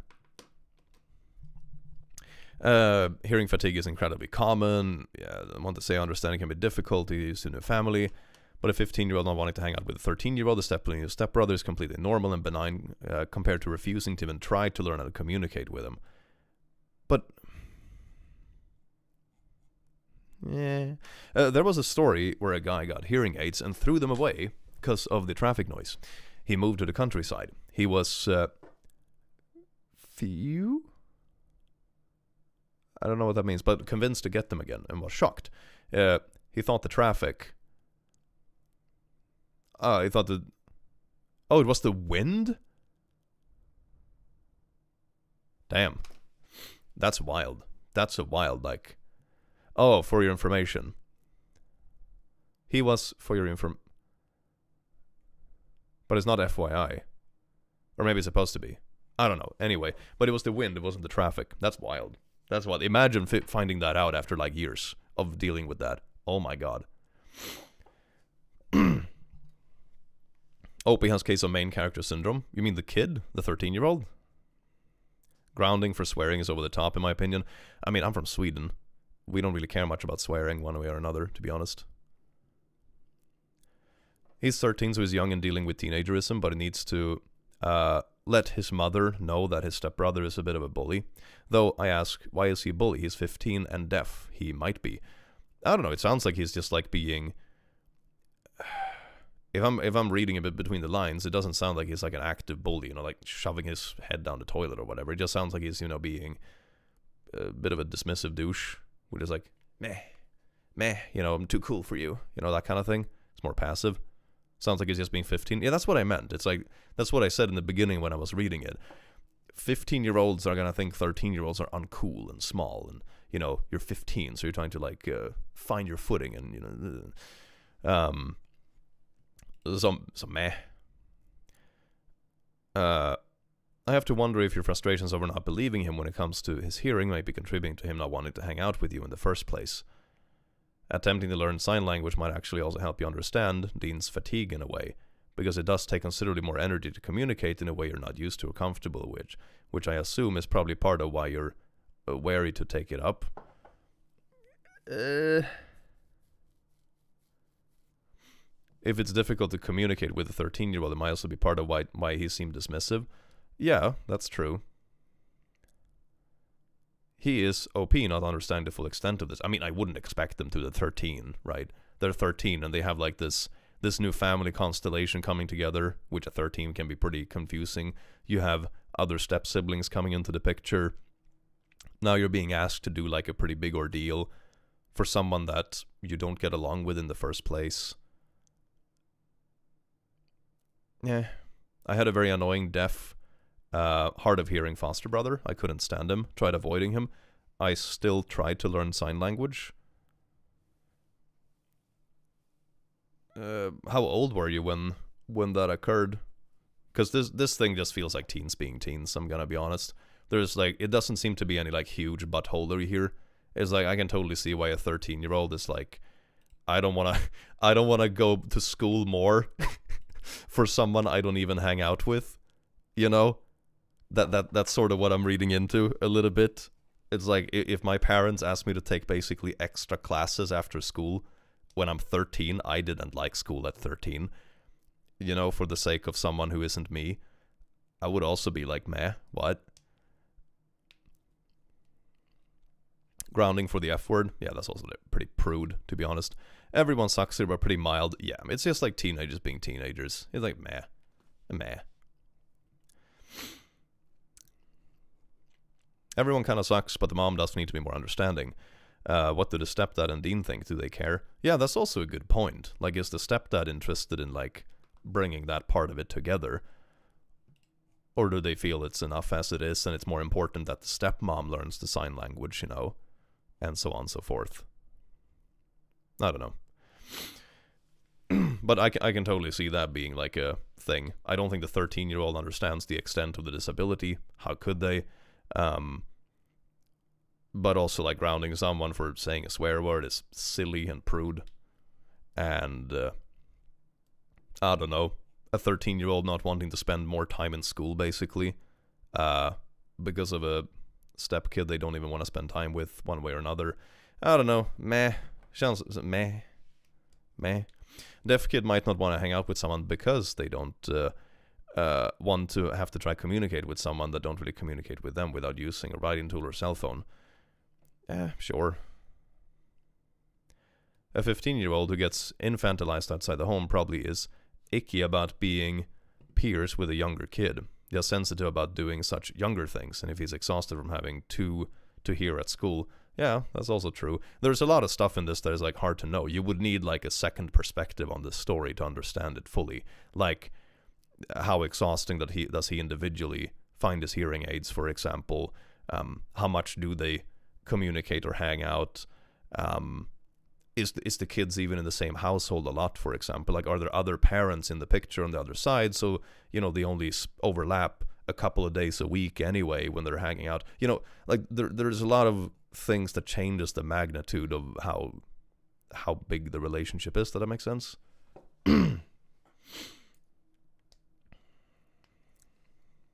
It said he would only be there weekends.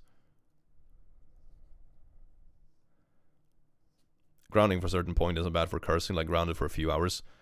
I mean, if I wanted to discipline a kid for saying something dirty, I'd be like, now you go do a bit of extra dishes or whatever.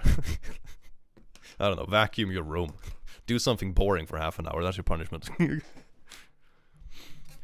13-year-old boy could be an unreliable narrator, perhaps. That too. You know, there's many aspects to this that are like, meh.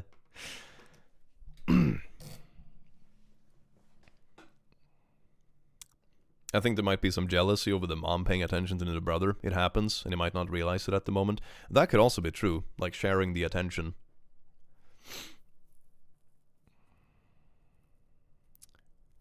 Not the but. It's not like he has to learn it right now. He can learn it at any time. Yeah.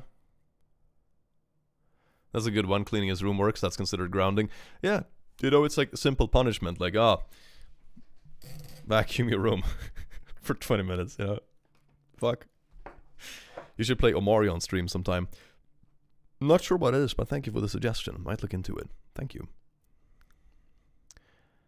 No one wants to become a glass child. You must learn one sign language lesson for every curse word. Damn. Now it's getting steep, baby. Hell yeah. Let's see. What are some other comments?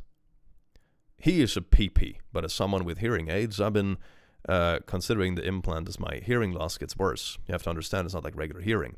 Before I got hearing aids, the world was quiet. Chewing was just emotion, birds chirping with a distant rare. Plain noises I could almost feel more than hear.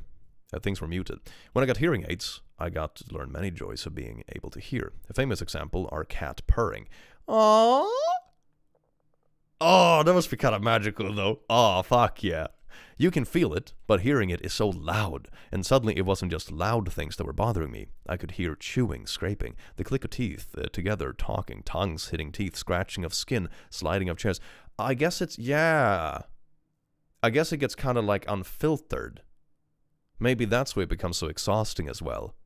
Footsteps, door closing, cars outside my house, down the road revving, and to the normal hearing person you can get used to it. But for those of us who didn't get exposed to this passively, it's one massive sensory overload. You have to get used to a lot of sounds all at once. That makes sense. Yeah, I can see that. Be patient with him. Learn ASL anyways. Do it to spite him. Make friends with deaf people. Do you wonder if he's such an ass because he's used to having his own needs ignored? That's not on you. But some people act out like jerks because the world has been cruel to them. You don't have to be his best friend in the whole world, but perhaps learning ASL could help you find something cool to connect with. A peace treaty, if you will. Yeah, that's a cute comment. I like this one. It's cute. I think comments like this are most likely to get to the kid, you know, because it's productive, it's explaining the other side in a way that they will understand and be able to relate to in a way. But it's also acknowledging, like, yeah, he's probably like an annoying stepbrother. It's not like defending the poo the other person is potentially doing. It's not acting like, you know, you have to bend over backwards for a step sibling you don't even get along with. So this comment I like. This comment is perfect. I like it. Let's do a voting. Maybe we should just vote like this comment is spot on. I can see the problem with that. I'm not comfortable with loud repetitive noises, especially multiple at once. Having that but turn to 11 and constant 24/7 must be torture. Yup. Yup.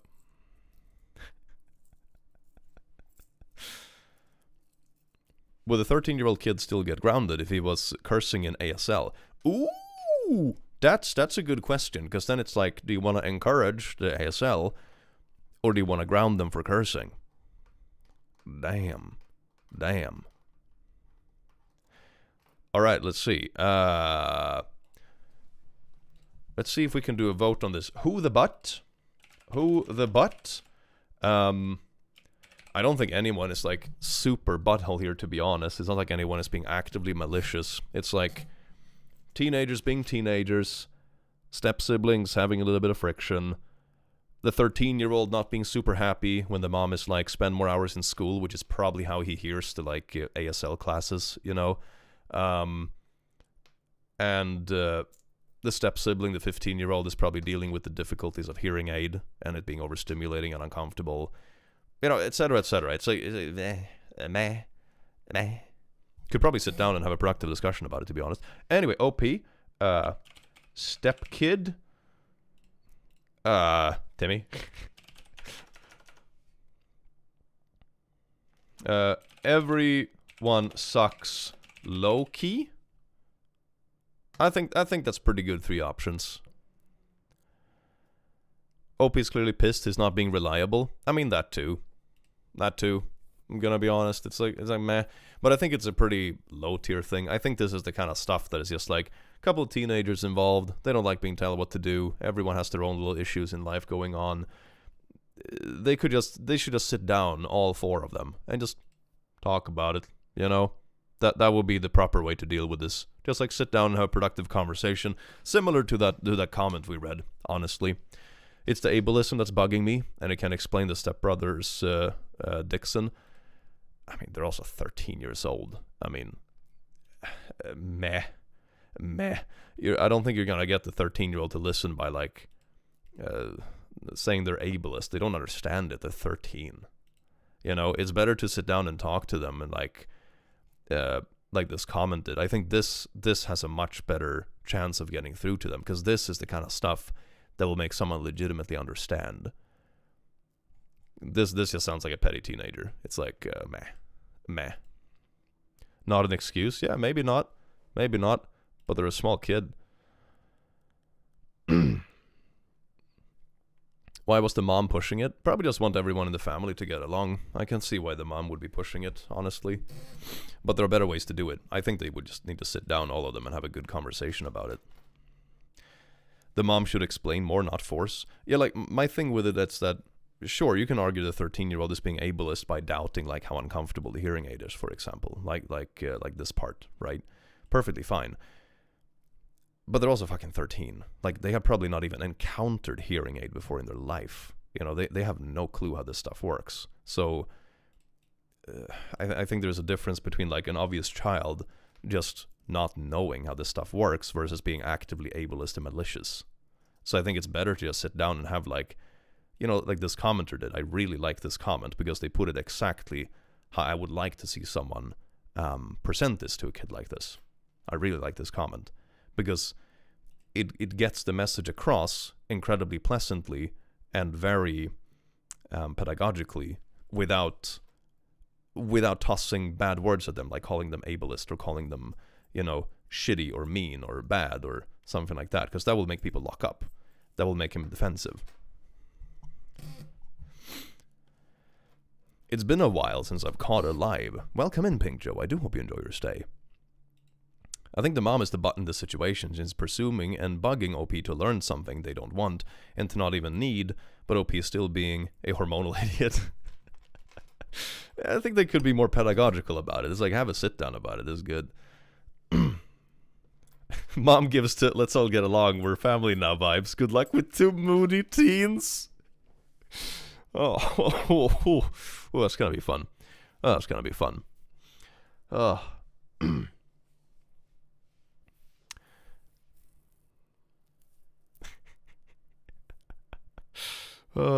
feel like the actual kid and his part of the family should maybe be the ones to suggest it if they think it's a good idea. That's also true. Maybe he'll be more... Or maybe it's something to bring up later, It's like... Because they're not actually married yet. They're planning their wedding. So maybe this is something to have down the line. Like, after the wedding, things have cooled down a bit, and then it's like, hey, let's have a sit down and talk about ASL, And, they can talk about it, and the dad can talk about it, and that kind of stuff. Because otherwise it feels like a pressure that comes from the mom. And I can see that not being interpreted great by a moody teenager, right? So, I think there are better ways to do it. Empathy comes with age and experience. Calling a 13-year-old ableist is wild. The thing is that the 13-year-old, like I said, he hasn't encountered hearing aids probably ever. Like, he doesn't know how it works or what it is or whatever. I don't know much about hearing aids. I have a couple of friends that have it, but I'm like hardly some freaking expert. That comment was very good for me too, because it's like, oh, I can see how it'd be uncomfortable. I don't really understand why. Maybe it's because it's like too loud or too sensitive to some things, or it's like poking in your ear in a weird way, or I don't know. Like, I'll totally believe someone if they tell me it's uncomfortable and don't want to wear it all the time, but I'm not sure if I fully understand why. Val, thank you so much for being a lasso, you beautiful bean. Too often we come at the perspective that people do bad things because they're bad, whereas we think of ourselves in the opposite way, knowing the factors that contribute. Yeah, and it's like, then maybe this kid, after having the productive sit down with the family and that sort of stuff, will all see like, oh, maybe stepson isn't a jerk. Maybe he's just exhausted from his poopy hearing aids screaming in his ear all day, and he always comes home with a damn headache. Maybe he's not actually a moody person who doesn't want to spend time with him. Maybe he just has a headache every day and wants to be alone in his room. It's like, meh. So it works from every angle, If they're expecting a kid to be this understanding, explain why it's important. They should get it then, by their logic. Yeah.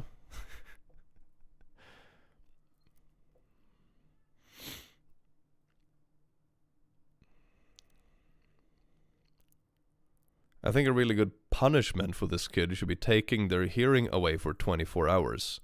You have to use earplugs and noise-canceling headphones for 12 hours. I think it may show the challenge.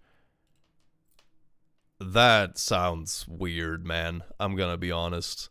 I wouldn't force earplugs into a kid of mine because at 13 they were stupid about how hearing aids work. Nah, man. Nah. That's wild. I would just sit them down and explain how hearing aids work and why it can be uncomfortable. Because they're obviously just ignorant 13-year-old, okay? That's not okay.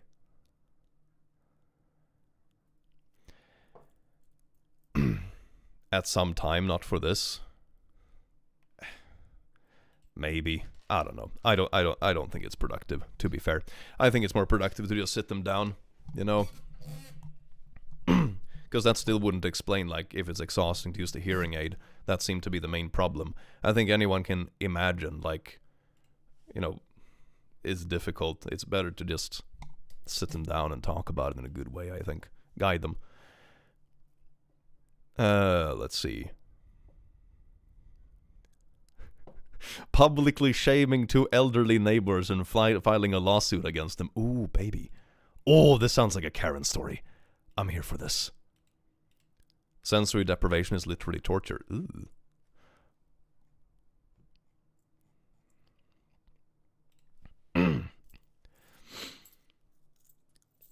Props to the 13-year-old for reaching out to an intern to ask about the situation. He's trying to learn. I mean, it's a good first step. As long as he's a reliable narrator. Who knows? But I came home to my neighbor having a furry photo shoot during their furry party. I just needed to know. I don't know what any of those things are, but I'm happy for you, or I'm sorry that happened. Thank you for the 10. Okay, let's get into this, baby. Am I the butt for publicly shaming two elderly neighbors and filing a lawsuit against them? So I, am 30, live in a mid-size apartment building with a pretty standard setup.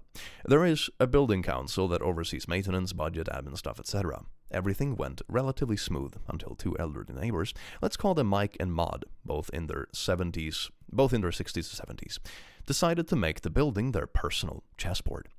Mike and Maud got themselves voted onto the council this year, but not exactly by the book. They took over the annual assembly as president and secretary of the session, despite not being the neutral parties, changing the voting rules mid-meeting and ignoring every objection that didn't suit them. The official minutes that came out later, full of omissions and lies. Oh, this sounds awful. This sounds absolute. Oh god, this is like a homeowner association Karen takeover. Jesus Christ.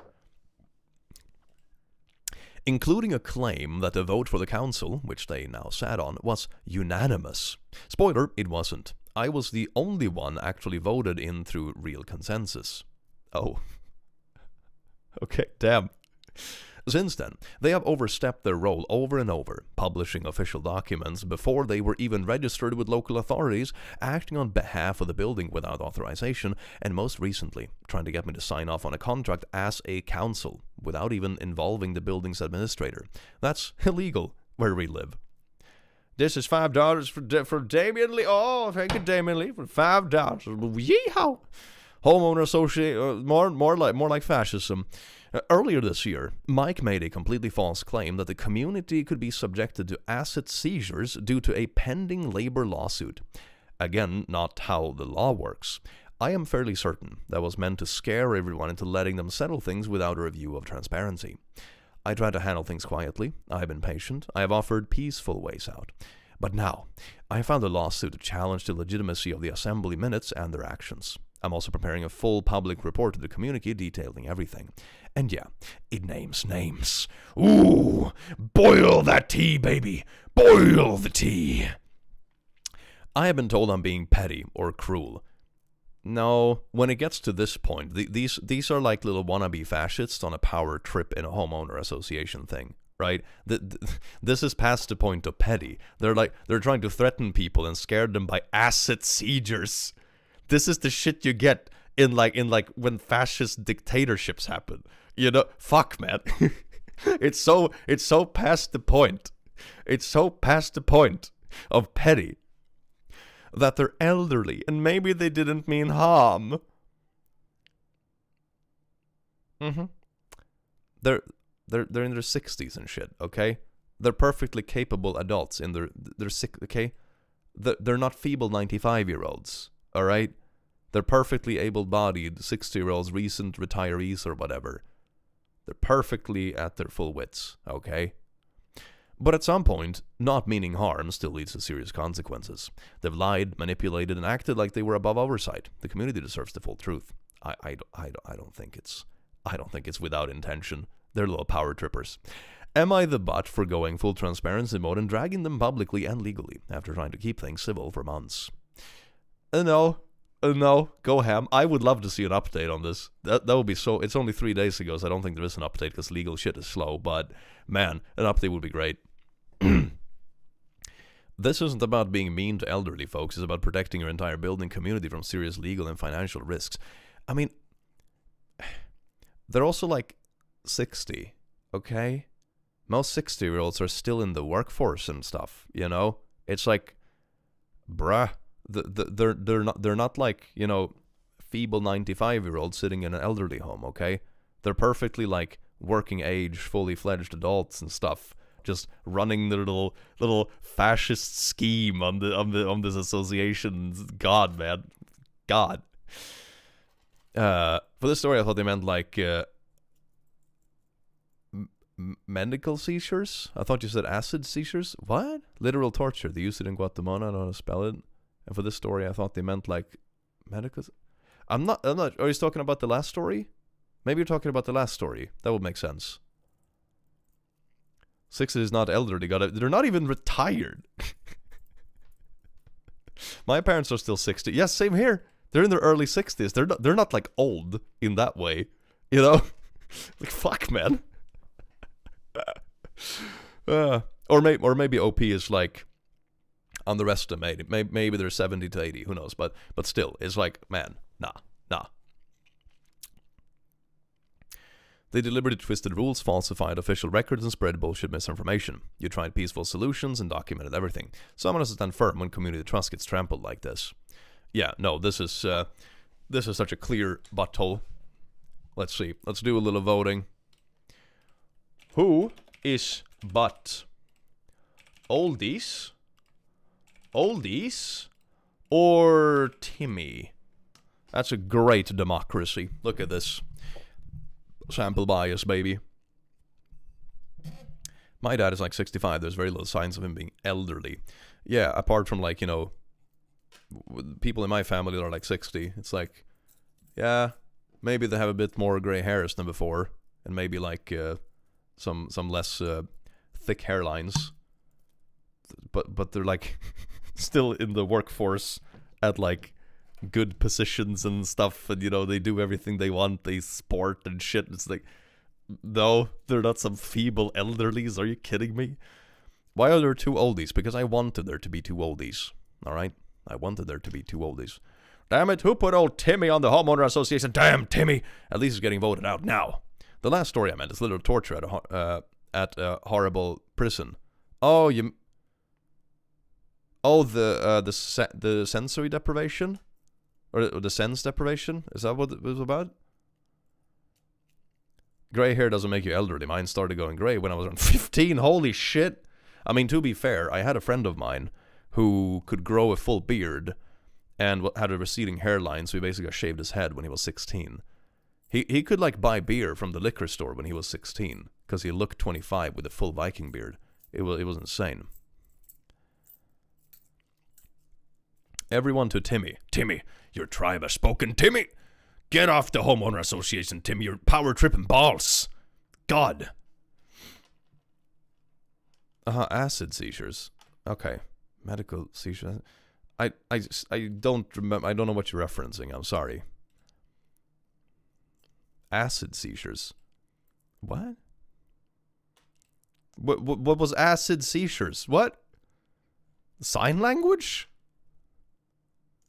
I am not following. Must have been something that sounded like something, but I said something else. Oh, acid seizure. Oh, it's that what it is. Okay, yeah, it's this. Yeah. When they were threatening with here, acid seizures. Aha, okay, it's that what it means. Okay, well that explains why I was confused, because I was like, acid. I never talked about seizures. What the hell? But yeah, it's like seizing property. Not like the medical thing. What's really horrible is actually losing senses. Yeah, being deprived of sight, etc. sounds horrible. It's even worse when you cannot get it back. Yup.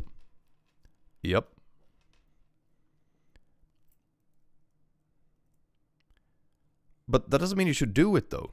Wait, is that... What? No... Okay, no...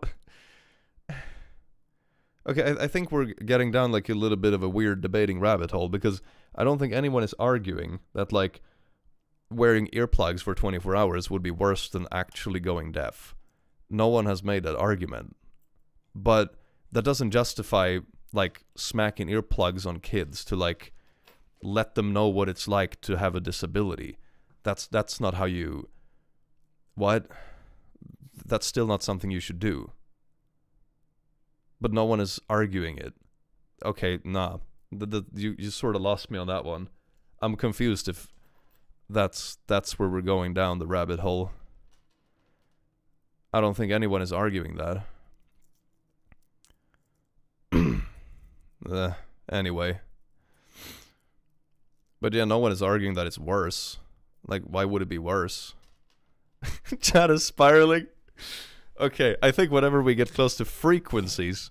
Oh, maybe this is my, like, 5G conspiracy. Whenever we talk about frequencies, the government knows we're onto something, and they spike the 5G chips that were in our vaccines. And that's why everything goes nuts. That's how it goes. That's how it goes, baby. Click, just so you know, most of these stories are likely written by AI. I'm fully expecting half of the chat to be bots as well. Don't worry about it. The internet is dead. Anyway. Shane, thank you so much for being a laugh, you beautiful bean. Have you seen Invincible? Ooh, I have. I'm still waiting for new episodes.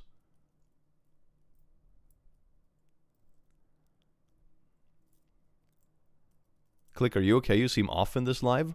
What do you mean? I mean, I had a cold this week, if you mean that my voice is odd or something. What do you mean? Why am I off? Did I say something dumb? I mean, I do that all the time, to be fair.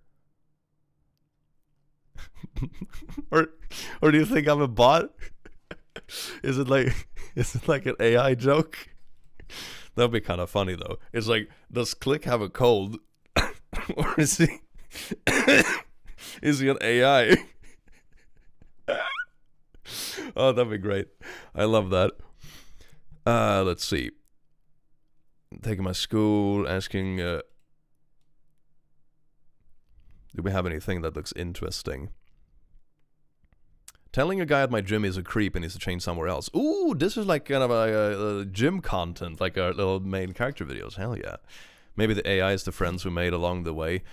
Oh, not the AI-generated pictures that I see sometimes on my timeline. Jesus Christ. I hope that's not the friends I made along the way. You seem tired. Your voice was a little funny. That's because of the cold. My nose is still a bit stuffed. I feel perfectly fine, but it makes you sound a bit funky. When I was in Girl Scouts, we had a blind visiting Girl Scouts, and we blindfolded ourselves and were blind for a week every meeting, which was 2 hours long every meeting. That sounds pretty sweet. That sounds kind of sweet. That sounds like a nice team building. But it also sounds like everyone like agreed upon it, and it's nice, it's a group activity, and etc. It doesn't sound like, you know, a mom mushing things on their kid to like show them what it's like. I don't know, I think it's more about the vibe. And the fact that it's like a community effort, and so on. That sounds wholesome. And it's something you do on your own accord, sort of. Consensual sensory deprivation versus forced is very different. Yeah, like I could totally see that, you know? Are we sure the government didn't replace him with a convincing doppelganger? At the gym I go to, the men's and women's locker room entrances are side by side. The women's door stays shut, but typically the men's stays open, simply because the actual changing area is tucked away. There are lockers by the door, but no one uses them because they are far from where people change, and people can easily see you if you use those front lockers and the door is open. Establish dominance! I always take off my socks where people can see me. There is one guy I see most days there that changes, get fully naked, and uses the lockers by the door. Maybe not that much dominance, right? Maybe not that much dominance. He's the only person I've ever seen use the lockers, and obviously the only person I've seen change there. I've never cared too much, just thought he was weird. Until yesterday, my girlfriend told me that she was entering the women's locker room. She made eye contact with that guy since the door was open, and he was practically standing in the doorway. Technically in the locker room, yes. He was fully naked and smiled and waved at her.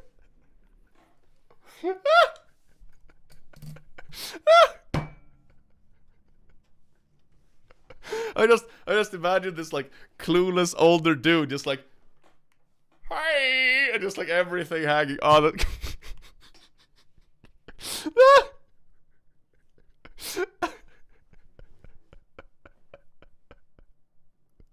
Oh my god. That's weird. Maybe that's not what it is. He was practically standing in the doorway. Okay, maybe it's not as I first pictured it in my head, but we'll see. I immediately went to the locker room and got pretty pissed at him and told him to stop using those lockers, you creep. We exchanged some words, but boiled down to him saying he can change wherever, and me saying yes, but why in front of the door? He then reported me. I was told he had been brought to their attention before, but since he is at a locker and in the locker room, they can't really tell him to stop, and that I should just let it be, and there's no reason to be angry. But why don't you... This feels like the kind of situation that could be resolved by just like, I don't know, remove the doorstop, or whatever is, preventing the door from closing. We can't do anything. Close the door, and don't prop it open. That's my point. Like, remove the doorstop to the locker room. He's clearly harassing women. Yeah, he's obviously being a little piss boy on purpose, Why don't they rip out those lockers? You can either move the lockers, or you can just make, like most of those doors, they have those little spring-loaded things on the top of them, so they close automatically, right? If you just remove the doorstop or whatever, or tweak the little spring thing.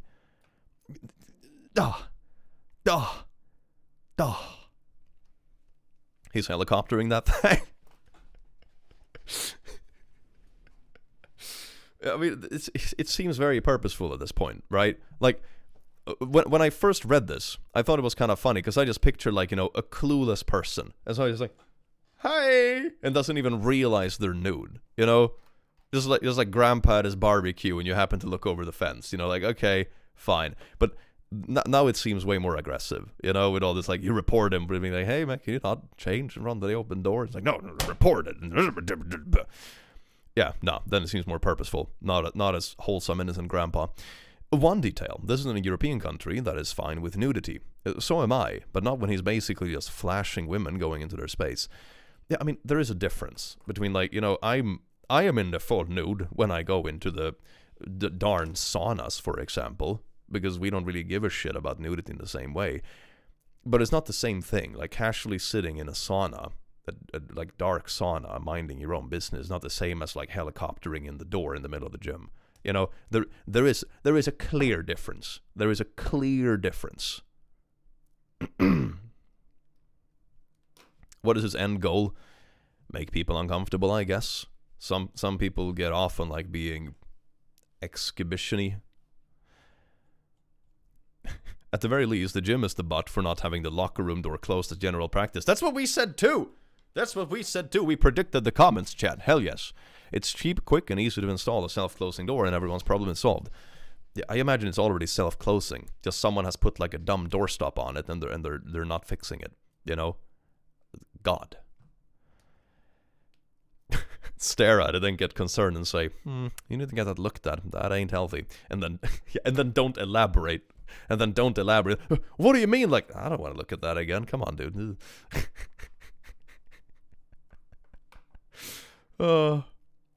That awarded comment, this one. No one can convince me otherwise. This guy's getting off on this. The door just needs to be closed by default. The gym is enabling it. Or, hear me out, hire for a new position at the gym where the guy stands by the door with a wound towel and whips any genitals that can be seen from the hallway. Call the new guy the Tallywhacker. That's beautiful. That is beautiful. Hell yes. Did you know baby elephants helicopter their trunks as they learn to control and use them? I know. I have seen the videos. It's so... I love it. I love baby creatures. They're the best thing. They're so good. They're so good. Anyway, yeah, let's do a little voting. I think it's pretty obvious. Who the butt? Or who the nude, maybe. Dude. OP. Timmy. Timmy's always there in the background, lurking, making humanity do things. Timmy is the devil. That's what we found out today. The door is the asshole. I mean, the gym are also like kind of buttholes. I mean, the gym isn't the one doing it, but they're also being weirdly incompetent. But he's obviously the instigator. Like, he's the one that's trying to do something shady and make people uncomfortable because of it. Plot twist, Timmy was holding the door open. I just see Timmy laying on the floor, like using his forehead as a door stopper. God damn it. Oh no. Made it to a live. No thanks to YouTube. Love your videos. Thank you so very much. Welcome in. I do hope you enjoy your stay. Yeah, YouTube notifications aren't the most reliable system. The gym is enabling it. They definitely are. They definitely are. Yep. Dude is butt. Gym needs to stop that. What if there was a child in that gym? Yeah, exactly. That also. Like, it's weird to just have it to that, I don't know, extent. Just a wide door open into the gym. It's like, yeah, I don't know. Odd. Pretty odd. I'm gonna say everyone sucks because OP didn't care until his girlfriend got flashed, so it's okay for other people's GFs to see his coin purse. I mean, I don't know. You know, like I said, when I first read it, I pictured, like, you know, a clueless old dude just being clueless, you know? That classic stereotype of, like, old dudes in the men's locker room, you know, they don't give a shit, they're just walking around with things hanging, just like, and then you have the young dudes, they're like, you know, hiding everything with a towel and being conscious, you know. It's kind of like, that's what I pictured at first. But when it happened to the girlfriend, maybe she was like, oh yeah, no, it seemed very purposeful. He's not doing it just because he's like a clueless dude. So maybe that's when it became apparent, I suppose. And also became personal. People sometimes don't think until it affects them. Yeah. Maybe. Half wall exists, bro. They can't tell him to stop because it's in a locker room, but they also won't fix the door. Yeah, the gym are being really stinky. The gym are really stinky. If there's no door to a changing room, there's a curved hallway before the lockers. No, but there is a door. It's just that most of the lockers are behind the curved door. But there are a couple of lockers by the door, and he insists on using them while the door is like leaning open for some reason, which is weird. So like the gym people are like odd. That's so weird. I can just picture it. It's such a weird thing where it's like just walking past the locker room. It's just some new dude like standing waving. It's like, why are you in the door? What the fuck? Oh my god. Jim should talk to the dude and deny business if he keeps doing it. Yeah, like it's not like, you know, they're a private business, I'm assuming. They can just not accept his membership based on like anything they want. It's a private business. You know, so they're like, you're making other guests uncomfortable. We have to kick you out if you don't stop. Like, what do you mean you can't do anything? This isn't federal law. This is like this is just locker room etiquette in a private installment in the gym. Bruh. What do you think the next story is gonna be? Oh, is it gonna be the locker room? Nah. Let's see. What do we have that looks fun? Am I the butt for repeatedly confronting my husband about not helping with our baby, even though we both agreed to take time off to raise her together? Seems like a pretty obvious one. My husband and I have both worked really hard over the years, and when we found out we were expecting, we agreed we would both take time off to focus on raising our daughter in her first year.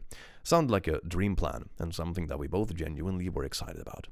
Fast forward to now, our little one is 6 months old, and things have not gone how I expected. While my husband does cook and I handle all the cleaning, a dynamic that's worked for us in the past, when it comes to the baby, everything falls on me. I do all the feeds, naps, diaper changes, nighttime wake-ups, which happen 3 to 4 times a night, soothing, carrying everything. She is heavy and my shoulder is constantly in pain. I'm exhausted physically and mentally. Meanwhile, my husband spends most of his time on the couch watching TV, scrolling through reels or going to the gym. If I ask for help or even express how tired I am, he says I'm being negative and throws gender roles into the mix, implying this is just what mothers do. Bruh, you married a man-child. Now you have 2 babies at home. Congrats. Apparently, I am the problem because of my negative aura. A negative aura, aka sore shoulder, because I'm the only one holding the baby. I didn't sign up to do this alone, and I'm starting to feel like a single parent despite him being right there. But every time I bring it up, he acts like I'm attacking him or ruining the vibe. Wait, is he actually... Are both home from work? So what does he do all day? He does a bit of cooking and cleaning, which is like, what, 2 hours a day? Tops. And that's it? You're ruining the vibe, man. Nope, this is one of the reasons why I think asking why somebody wants kids is important. Do they generally want to raise them, or is it a milestone for them? Yeah, that's a good point. That's a good point. Because I think some people, you have a point in that some people, I think, get stuck in that like staircase mindset of life. It's like, oh, at 20 you should be doing this education. At 25 you should have a high-paying job. At 30 then you should have a house. And at 32 you should have kids. And at 35 you should have a second kid. And you get stuck in this like mindset, and then you end up doing things just for the sake of doing them, but you don't actually have a plan of, do you even want it? Are you even interested in spending time with your child? It sounds like you have 2 babies in your household. He just wanted the paid paternity leave. Oof.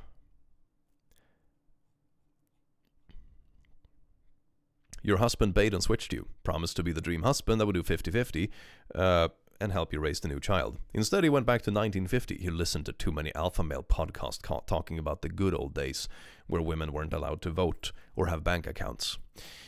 Is he getting paternity pay while he does that? Because it sounds like he's using the time as an extended paid vacation and not for its intended purpose.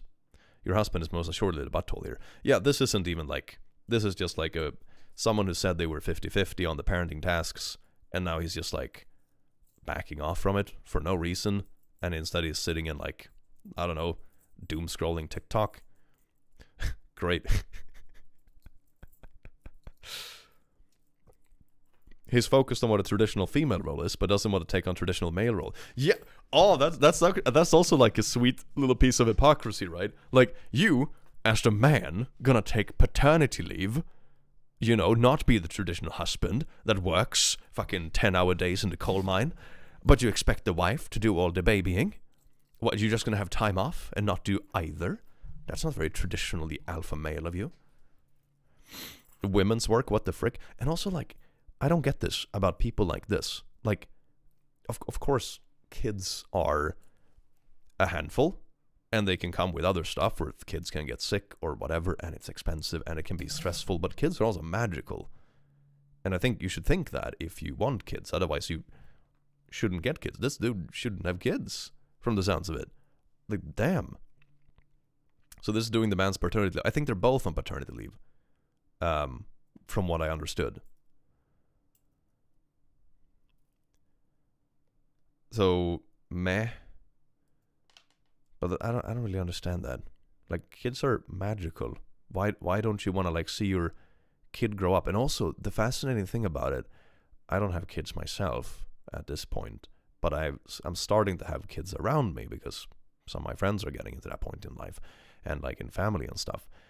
And it's magical to see how fast they grow up, Something that is just like, oh yeah, this was, a tough couple of quarters at work, did a trip or whatever, I had a bit of progress in the gym.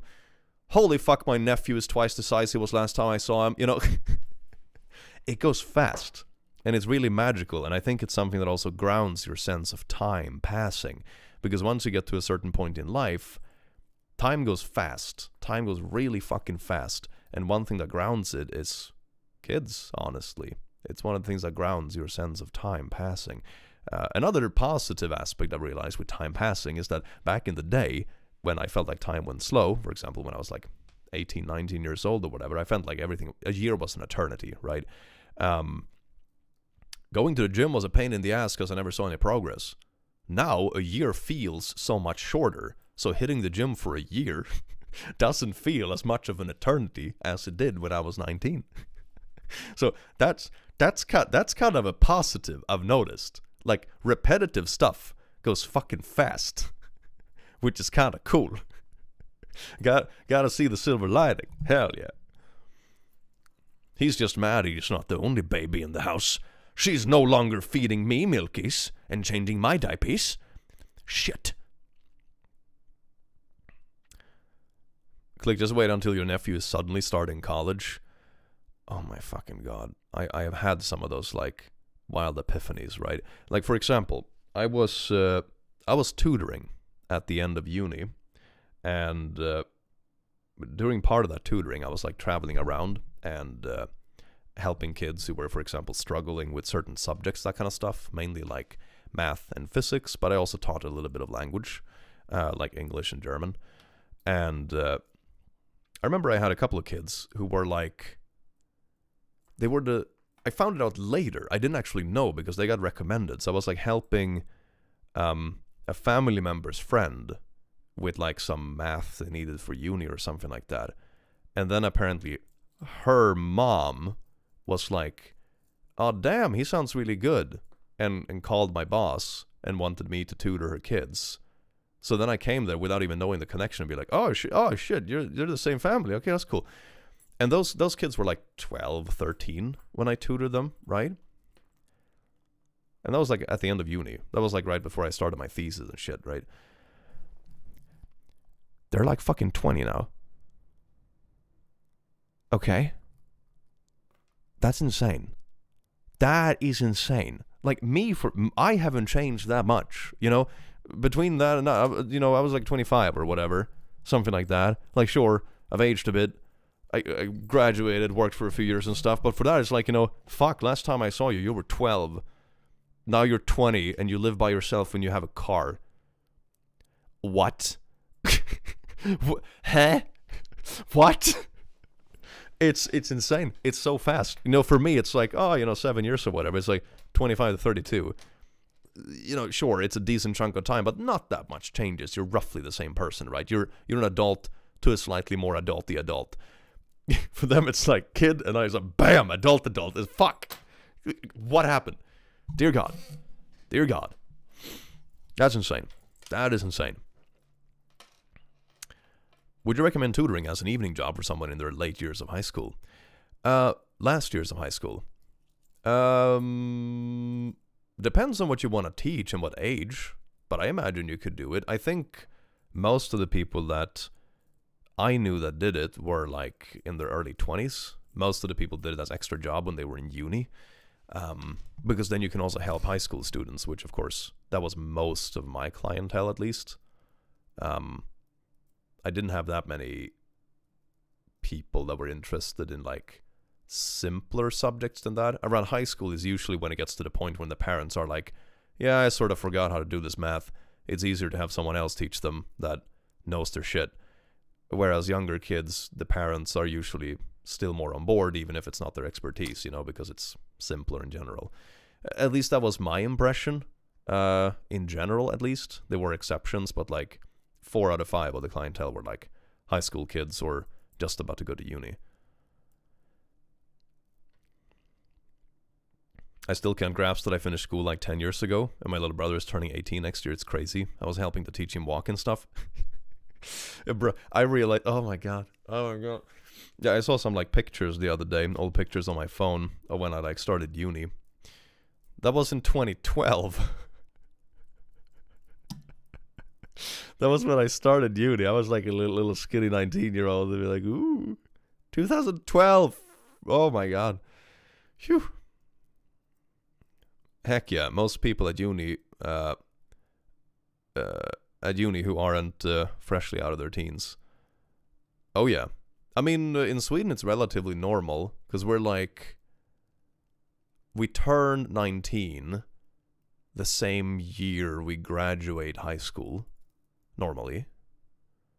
And then if you turn 19 during high school, it depends on when you're born in the year, right? Yeah, that sounds about right. We turn 19 the same year we graduate. The summer we graduate, either before or after that we turn 19. And then if you have one gap year, you start the same year you turn 20. Basically. That's pretty normal. That's what I did. It helped to have a gap year and save some moonies. That was nice.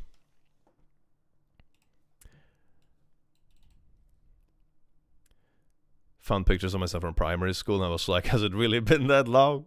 Yeah, I'm always like, has it really been that long? Until I see an old picture where I'm like, ooh, I weighed like 100 pounds and had a weird long haircut. It's sure been a while. I truly believe it takes a village to raise a good child. You don't need to become a parent to help raise one. Tutoring, a big sibling program, etc. Oh, for sure. I've always valued that kind of stuff a lot. I've always enjoyed tutoring and see like, it's not even kids anymore. It can be like, 17, 18-year-olds or whatever. But when you see someone who's still in their very formative years, they're trying to figure out where they're heading, and you help them along the way or overcome a challenge that they're struggling with, really magical. Or for example, nephews or siblings, kids, or whatever it might be. It's really magical. It is. That's when I graduated college. Took me a while since I had to retake some courses. I was 24, but figured better late than never. Definitely. I remember the saying we had when I went to uni. It was like, this is either going to be the worst 5 years of your life or the best 7. For me, I think it was about 5.5. But definitely, yeah. It's not really worth just rushing to the finish line. You're going to be working your whole life anyway, This year is feeling like an eternity, but that's because I'm in the US and the leading party has zero empathy and think it's survival of the fittest. They're really fucking weird.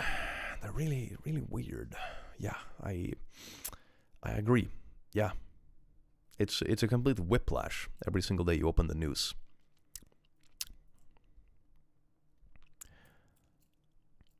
I didn't have a gap year, and now I regret that I don't have any life experience outside of school, uni, except part-time jobs. It's like 50-50. You'll get plenty of work experience later. It is perfectly fine. Don't worry about it. Might flee to Iceland. I want to travel to Iceland. Maybe I'll go there during the summer. That'd be fun. When it's like a little bit warmer. Ride ponies, for example. They're cool. They're badass. When are we gonna get clicky childhood stories? Meh. I don't find it as interesting, to be honest. Like, I can reminisce about childhood stuff for nostalgic reasons, but the stuff I usually find more applicable to talk about in videos is stuff like uni, high school days, because that includes like coming of age, dealing with bullies, deciding what you want to do in life, how you grow as a person, build friendships. I don't have a lot of 8-year-olds that watch my content. At least I hope I don't, because it's not appropriate for 8-year-olds. So I think that's mainly why it's not really relevant.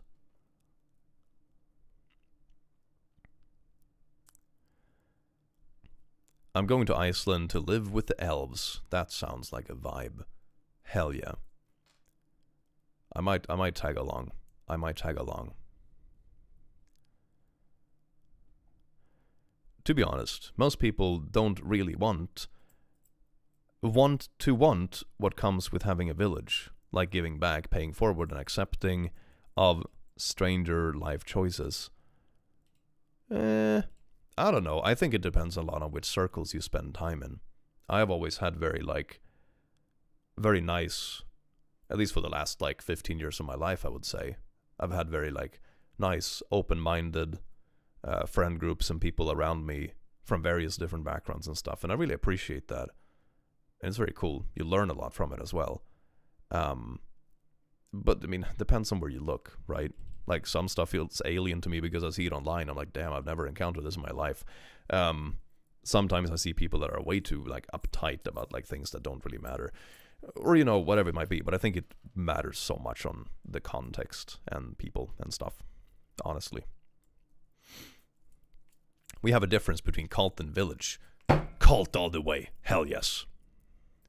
Click and Markiplier are the same person. Oof, you got me.